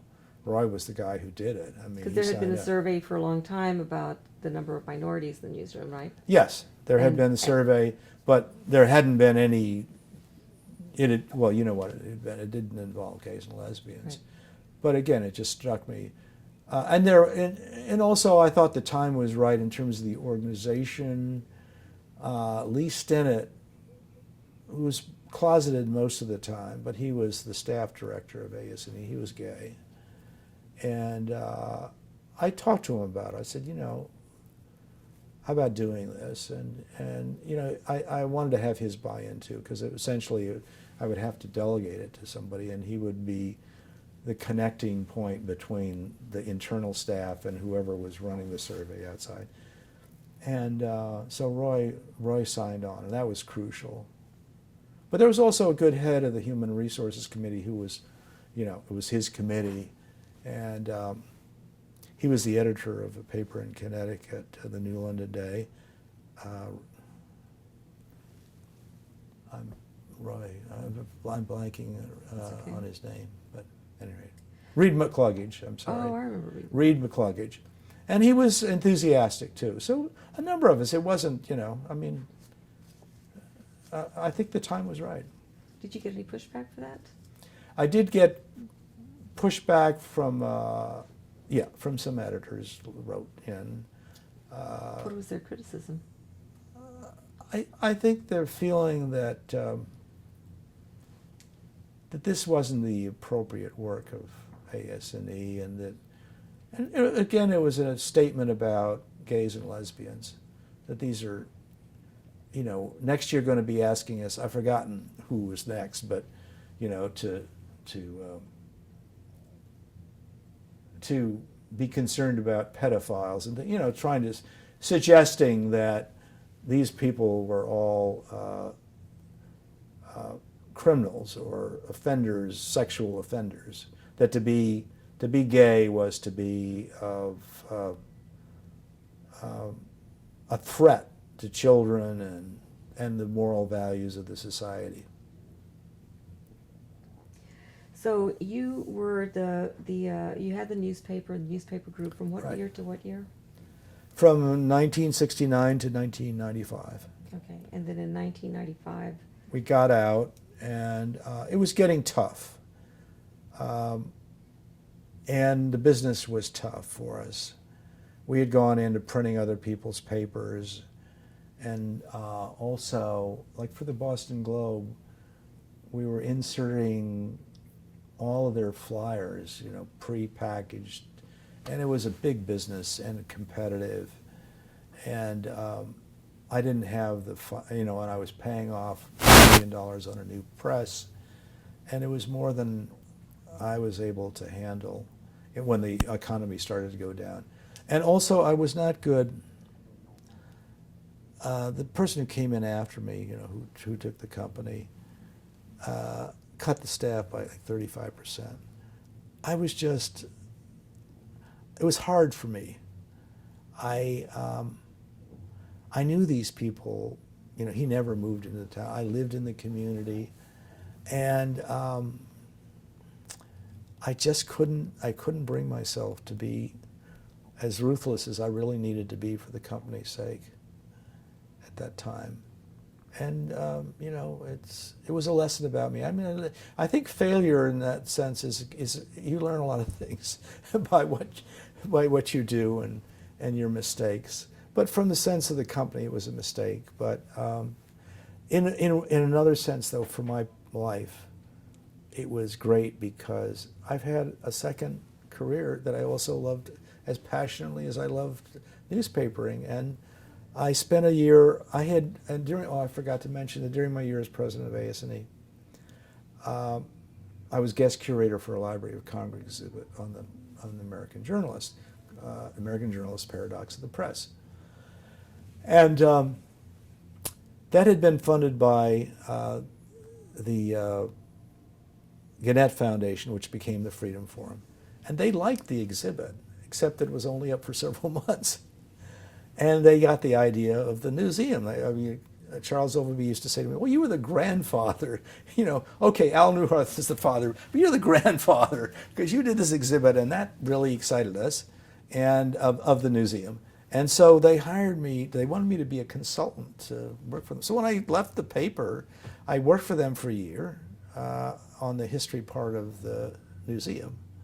And they had a small budget of, I mean, they were going to spend $6 or $7 million. They spent about $70 million before I left, which was sort of an inkling of their problems. But at any rate, to come, I loved it. My deal with them was I would work 4 days a week, and the fifth day I would try to figure out what I wanted to do when I grew up. And I was trying to figure out between foundation work and going into journalism education. I decided on journalism education. Emory offered they had a new endowed professorship in journalism. And it seemed like Claude Sitton was, you know, luring me there. He was connected. He's an alum of the previous journalism program they had at Emory. And they wanted to bring back journalism to Emory. And they wanted somebody to manage this. And I felt, well, this is a pretty good place for me because, you know, I'm used to sort of running things. And I went to Emory, and I had a great time there. I really did. And it was, you know, I love the students. Well, one of them I just saw here. She's gotten her doctorate, and she's teaching at LSU, journalism. And Erin Coyle is her name. She went to South Africa with me. And so I had a good time there. One of the things I did, which sort of relates to the diversity thing, is I persuaded the Southern Newspaper Publishers Association to let me invite all the black journalists who would cover the transition, the civil rights revolution in the South, and they were, you know, dying off. And I said, we got to get to these people. So we had a lot of them come, and each student would introduce them, and we would videotape what they had to say. Does it sound familiar? And then Georgia Educational Television, I forgot about this, put on something like 8 hours of these things. There were hours of interviews. But it was great stuff, you know. I mean, like one of them this was the era of the News of Our Colored Friends pages and so on. And one of the guys, he had to bring his copy into the newsroom. They didn't allow him to have a spot in the newsroom. Another one had a corner desk way over here, and the white news staff was over here. And he went on to work for the Justice Department. He got out of journalism. But they had such interesting stories to tell about an era where, a real transitional era, the first generation of civil rights reporting. And I think, they weren't as well covered in a later book that was good, that Gene Roberts and others did about as hope, because many of them had died off. But I'm glad we got to them when we did. I wonder if those tapes are still around. I think they are, yeah. Archived. Yeah. That's great. So you were there at Emory and For 3 years, yeah. For 3 years, and what was diversity like there? Well, so there was actually, Emory was interested in diversity, or at least I think it was certainly receptive to my interest in it, because of the significant black population in Atlanta. And so the South Africa program was something that that sounds valuable. Also, I try to reach out to Clark Atlanta and teachers there about something to do together.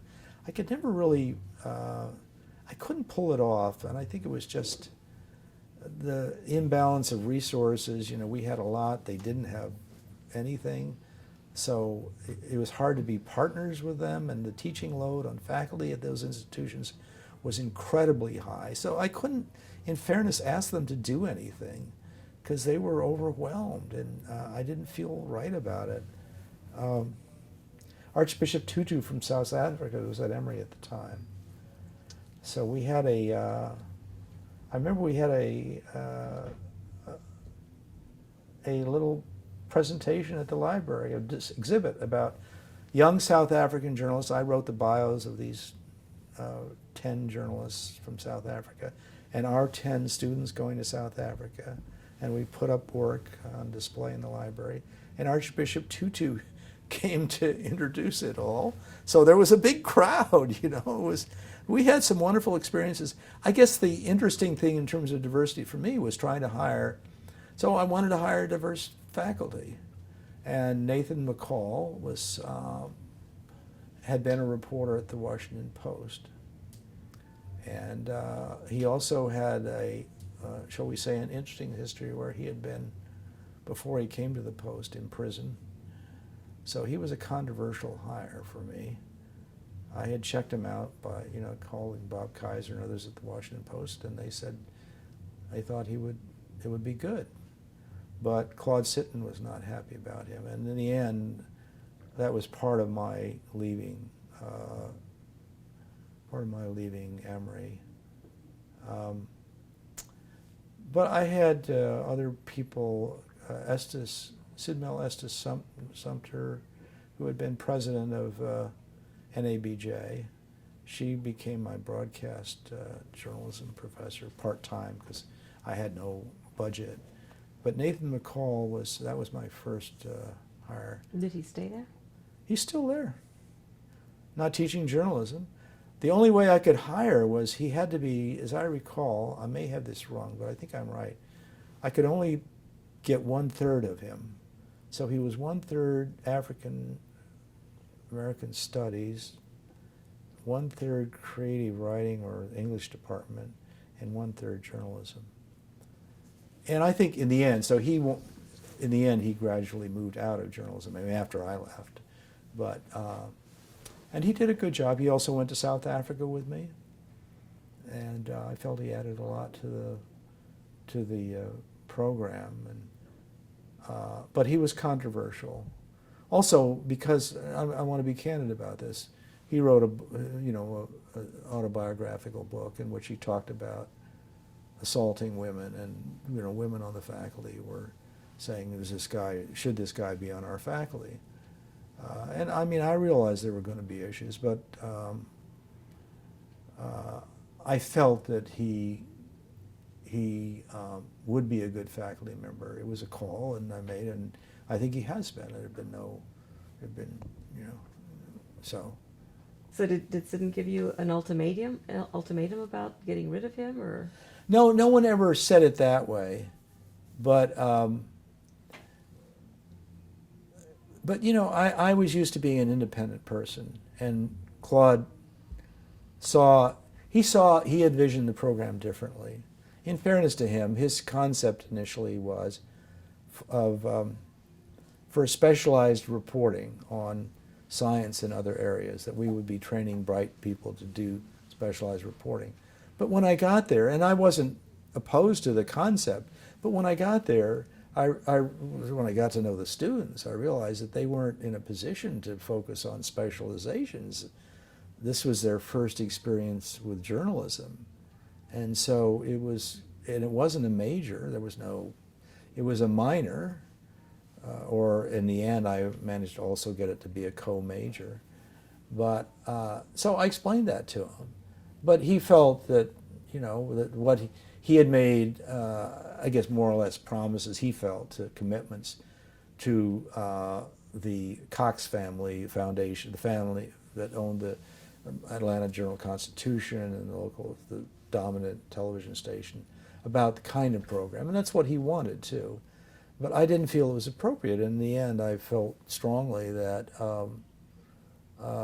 it couldn't be this tiny program focusing on specializations to fit the realities of the students that were at Emory and their knowledge, their experience. And I mean, I loved it there. I had regrets about leaving, but USC was interested in me. And the president of Emory, we did have a conversation where he said, I want you to stay. But by then I had already, USC had talked to me, and it looked like an interesting opportunity. And frankly, a new dean, I had been hired by one dean. I learned about, I didn't know anything about universities. I had been hired by a guy who was gung-ho about restarting the journalism program. And a new dean came in who was not gung-ho about journalism. And I think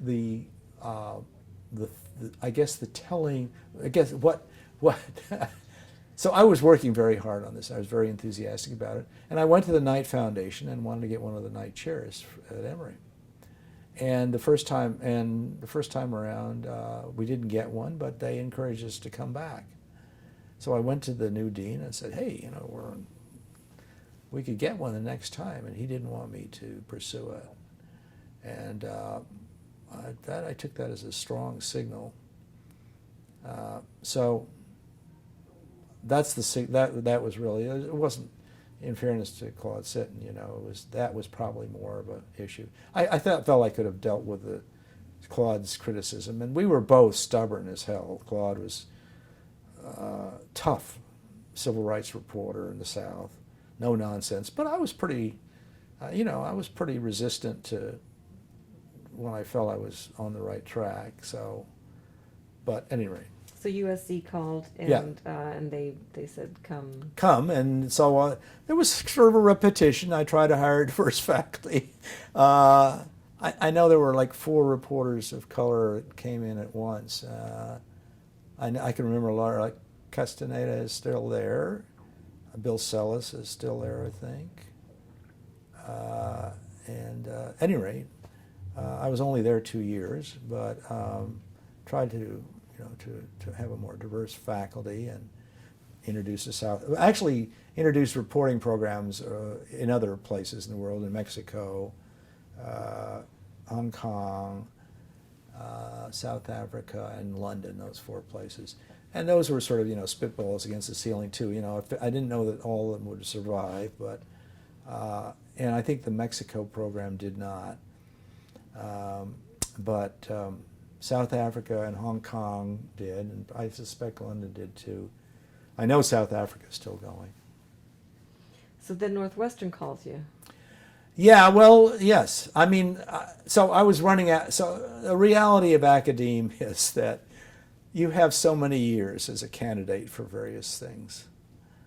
And let's see, so in 2001, I was 60 years old. I was applying at 59, and I knew from what people told me that I wasn't going to continue to be considered a candidate for things beyond my 50s. At least that was the word. and I wanted to be a dean. You know, I didn't know what it was about, but it couldn't be. I mean, I didn't think it would be that different than What being did you- director. Is that what it was? You kind of saw it as a parallel between being. Well, I thought it was, again, you know, independence was a big thing for me, and Jeff Cowan was the dean at USC, and he was a great. I mean, he had a vision. It wasn't necessarily always my vision, but it was a vision, and I admired him tremendously. And I think, you know, in a way, he was kind of not a role model, but I thought, you know, oh, I could do that. I have a different agenda, but I could do that. I don't think I was a great dean at Medill. I know I had weaknesses, but in terms of certain things that I wanted to try to do, you know, diversity was an interest of mine. I don't think my vision was right for going into the digital age. I mean, I was not as focused as I think you need to be today on the whole transformation of journalism and the industry. But at any rate, I was surprised when I was selected. I mean, I knew the other candidates, and so we went to Medill. So, what kinds of programs were you working on at Medill?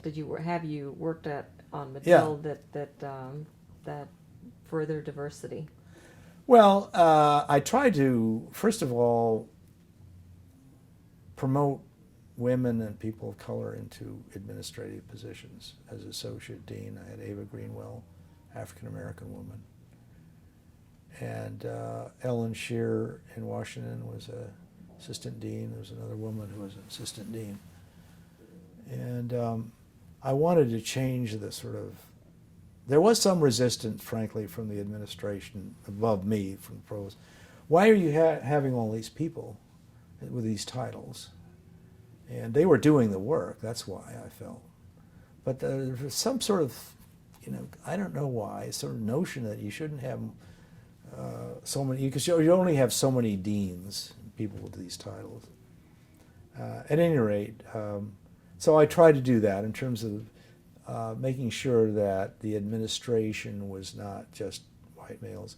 I mean, there's never been a female dean at Medill, and it's long past time. That should be, and people of color haven't been deans there up until, I think, maybe Ava was the first. Although, you know, there were steps along the way. Other people showed leadership on diversity. So what kind of diversity do you have on the faculty when you got there, and on the student side? It's I don't think well, first of all, there wasn't much hiring permitted in terms of new positions. I mean, so the only, you know, and it wasn't a person of color I hired at the beginning, was Doug Foster, who's openly gay, who did bring a lot to, you know, to diversifying our curriculum, who's introduced courses on coverage of gender and sexual topics, and also was partnered with me on South Africa. Wrote a great book on South Africa recently. So he's been a wonderful colleague, and he's brought so much to Northwestern. And he had the experience at Berkeley. I ran into him because we were both recruiting students of color, you know, when he was at Berkeley and I was at Emory. And I mean, we traveled in the same circles, you know. But that's a regret that I didn't do. I did recruit Charles Whitaker, who had been on the Medill faculty, but then had gone to Ebony magazine, and he came back. And then we did a lot on the adjunct faculty, where I did have a lot of flexibility to bring in more people of color. There's always been good staff diversity, but it's been at the lower levels. As far as students, what is the... yeah, the student diversity, I think, has been... hasn't been as big an issue, and I don't know to whom all the credit goes. One thing, there's a program called the Chair Program for high school students in the summer that operates at Medill, and Roger Boy, who's been operating it for decades, has been sensitive to the issues of diversity. So it's brought in some students of color. You know, we're in Chicago, so we get some from some people of color from the Chicago community.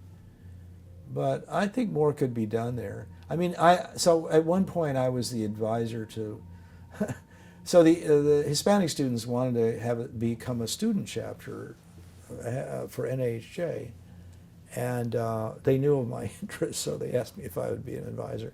So I said sure. So they did become a student chapter, but I remember having them over to my house, and I've forgotten he's a Cuban American editor at the Chicago Tribune.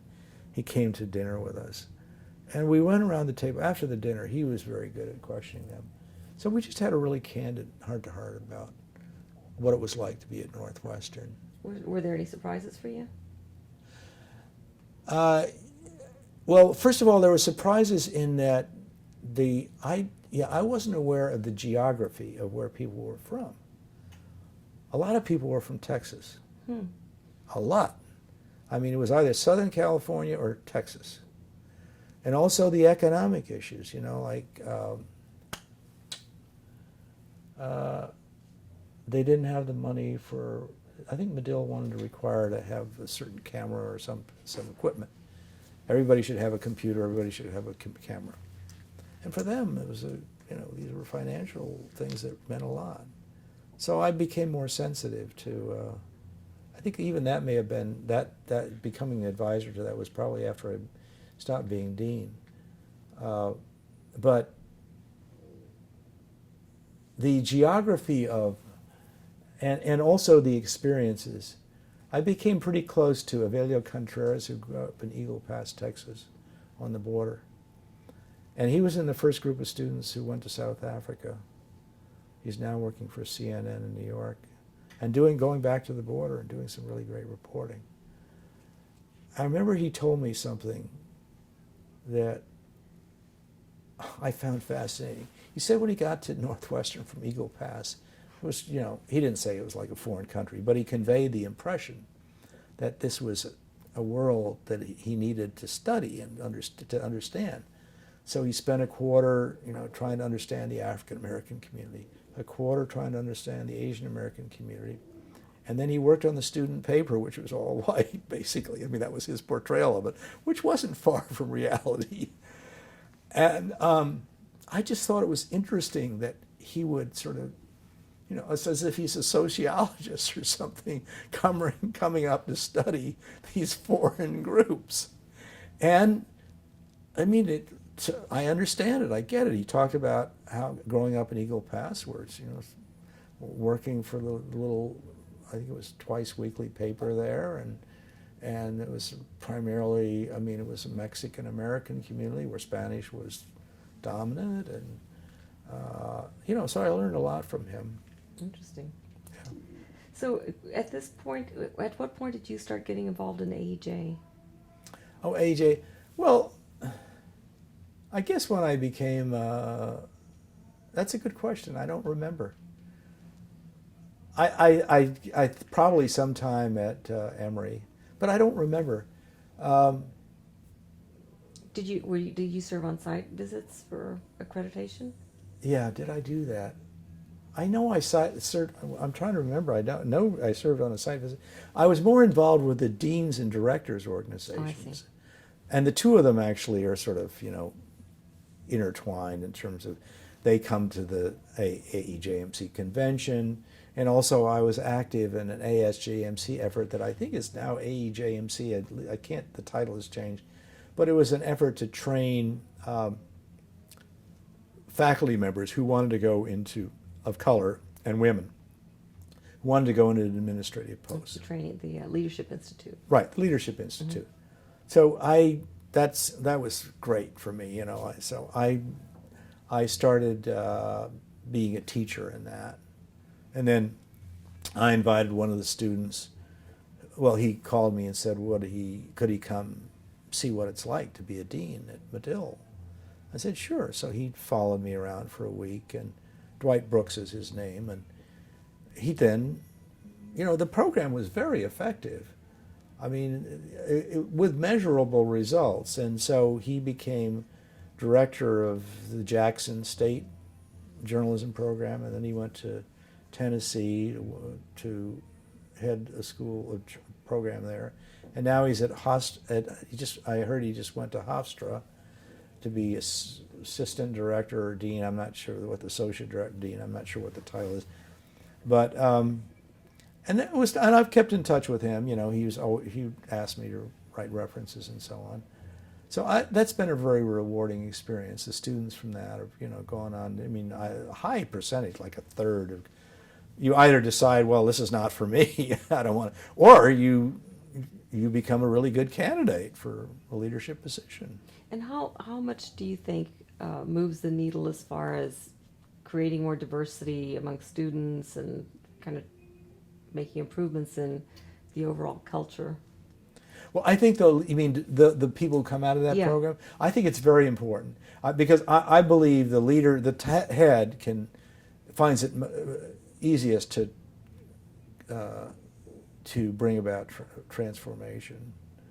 I mean, you know, I know the admissions people were sensitive about diversity because I was asking them questions about it. What are the numbers?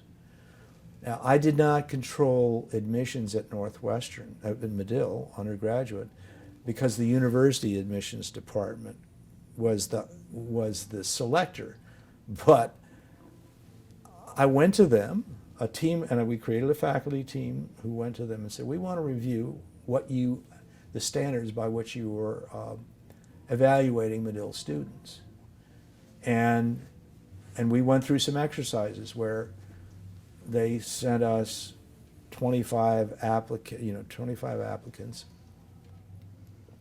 and we sort of reviewed them as to how we would judge them, and they then told us how they judged them, and it was very enlightening. And frankly, there wasn't a great deal of difference, but it was reassuring. They knew our agenda. It wasn't just it wasn't just diversity that I was concerned about. You know, I mean, I'm sometimes worried about the kind of culture of the way students, some more affluent students, are prepped for admission to a place like Northwestern. You know, it's not the way that, I'm sure it's not the support that Avelio got. I mean, Avelio, you know, his parents went up to the state of Washington and worked as picking fruit, and his father was a truck driver, and you know, there weren't the resources that a lot of these families put. So I mean, some of that it was about. I was just worried about the whole process of selection. So are you saying that kind of sent a message to them that you're? Absolutely. So I mean, if you're at the top person, if you decide diversity is going to be part of your agenda, it concentrates the minds of the people. You know, people read. Faculty are pretty good at reading. Okay, either I sign on to this, or the next 5 years it's going to be kind of. I'm not going to be registering with this guy. So, if I want something else from him, you know, I need to be. I want him to feel sympathetic toward me, and Roy Aarons, by the way, came back to haunt me in a good way. So he wanted to bring courses that would focus on diversity issues from the standpoint of LGBT concerns to America's journalism schools. And Roy is not to be messed with. He wasn't. He's no longer alive. And so we jointly, I remember we did something in Atlanta. It was at AJMC. We had a big, you know, panel presentation, and he was great at getting the media coverage. And he confronted a lot of us about so what are you doing in your journalism school? And most of them were doing zero. So he asked, I don't know whether he asked me, but I did it. I had just become dean. I asked for every syllabus, for every syllabus for every course at Medill. And I went through them and looked for whether they were treating diversity and also LGBT stuff. And I think out of the 52 courses or syllabi that I looked at, you know, maybe 2 had any reference to anything that. So that's, you know, the fact that I was talking about it publicly, and actually that was on, I don't know, it was on NPR or someplace that picked up this stuff. So yeah, I think it makes a difference. Let me ask you about the parity goal, Yeah. going way back. Oh, yeah.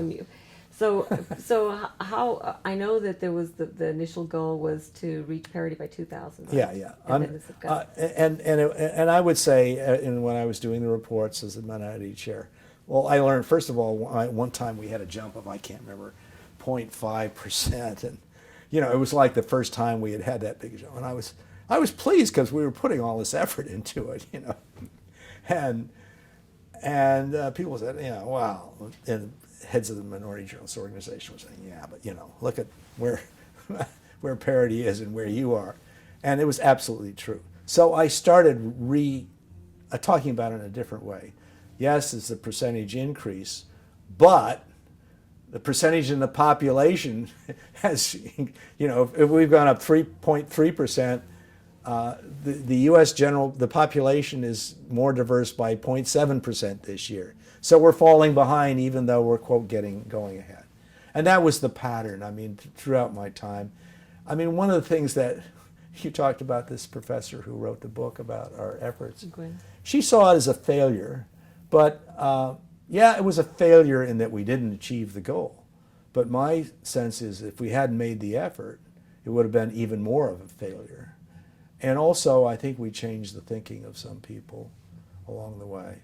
I think it was important that for about a half dozen of the years in a row, the AS&E president took diversity as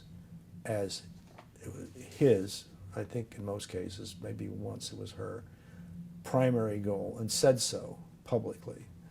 So that was John Siegenthaler and Dave Lawrence and Burl Osborne, I can remember for sure, and Gregory Favre. And then I remember when it stopped. And so, insofar as, you have no power as a president of AS&E, except to use it as a bully pulpit and talk the issue and say this is important, and then get some media coverage for it and reinforce the general message in the society. But we're certainly not a post-racial society, and all the issues we were talking about during my terms as my diversity chair and president are still with us. And so there needs to be a recommitment all the time. So every generation needs to get the message and to maybe change how the approach is to it to try to do better. But I was disappointed in the kind of evaluation by that professor. She was very nice in what she said about me. She should have been tougher on me, perhaps. But I just think we should do the best we can, and in whatever organization we're in. What are the obstacles that are so insurmountable? Yeah. The obstacles are that one is that people in power are reluctant to give up power. I know that's a broader statement than just diversity, but I think it goes to they're resistant to change that might threaten them in some way. And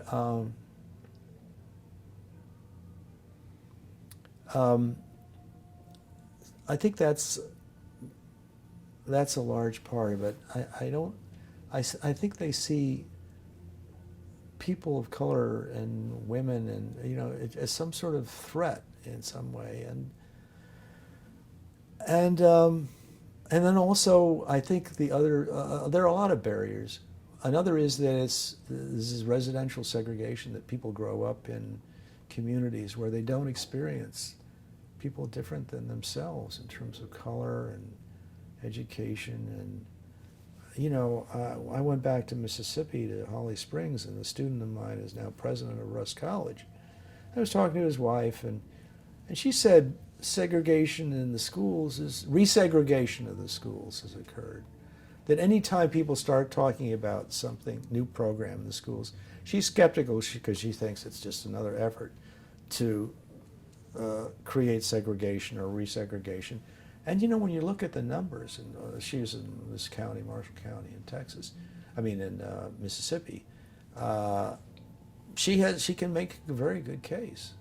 So it's disturbing. I mean, look at certain institutions where what's going on. Well, all you have to do is look at white police officers shooting people of color, and it's not just black people, which is in the news, but actually, if you looked at the statistics for the deaths from violence of Native Americans, it's even worse than African Americans, but nobody talks about that. But so don't get me off on this. But I think if you look at the criminal justice system, a lot of the institutions in society, people, the way that African Americans are populating the prisons and are victims of the criminal justice system. You can say, yeah, they're committing more crime, well, perhaps, but I think the way that the penalties are doled out, they're in for longer or in forever, or they're executed in ways that the white population isn't. So, I mean, there are a lot of parts of this society which are still stacked against people of color. And then there's the disparity of income. I mean, a lot of this is about money and poverty. I mean, and if you need your children to work because you're worried about survival, you may be less interested in having them go on to college, So, I mean, I worry about that kind of, the economic disparity is worse now than it was when I was growing up in college. That's a very big concern. It should be, I think, of the society. So if diversity is kind of taking a back seat right now, how does that affect all those problems of, segregation, of, the criminal justice system? Well, it's disturbing to me because, I think it doesn't help us report the full society and all the issues. I mean, I think in general, I don't think we're necessarily doing as good a news organizations seem to me to be being pushed toward more superficial reporting and focusing on, less Watergate style, less investigative stuff. I got to Hannibal, Missouri on this trip, and I went to interview the editor of the local paper in Hannibal, Missouri, because she was the first woman editor at this paper in 173 years. So I was interviewing her about gender issues. So I asked her about the staff of the. You'll have to roll me back because I've already forgotten what I wanted to say about her. So I asked her about the staff, how diverse her staff was. She said, "Well, there were no people of color on the paper." And she said, "The closest we have is we have an Italian boy," which I thought was kind of funny. But it goes to how Italians in the South are viewed as somewhere between white and somewhere between black. But at any rate, what I was going to say about her notion of reporting, she said, "Well, when I was a pup," she'd been at the paper for 25 years. We used to take dead deer photos, publish dead deer photos, and we're back to doing that. He said there was that generation, of students who were influenced by Watergate, and they wanted to do all this investigative stuff. And I tell them, if you don't want to cover, the police the accident on the corner, you shouldn't be you shouldn't be in journalism today. And I was really offended by that, because that's not my vision of what journalism is about. But I think we're moving toward, sort of not only polarizing coverage like Fox, which is, I think, very destructive. Not only Fox, but whether it's MSNBC or whatever, where we're supporting the prejudices of our viewers, and they are coming to us because, yes, we're feeding them what they want to be fed. That's dangerous for democracy. Excuse me. It's all right. Let me ask you this one last thing. Are we okay? We have 10 minutes. Okay. I need to drink water. Excuse me. Do you mind if I ask a question really quickly? Sure, you should chime in. So the one question that I would have, and you can kind of address this as Mm-hmm. as we wait for Maggie to come back, is looking back. Mm-hmm. What is it that you would like people to remember you as, and how would you like kind of your legacy to be Yeah. seen as you kind of Yeah. Oh, come sorry. towards the tail end of Yeah. a career? Yeah. Tail end. Yeah, that's where it is. And you're catching me before I, into the Alzheimer's stage, so that's good. The legacy question, I hadn't really thought about it that way.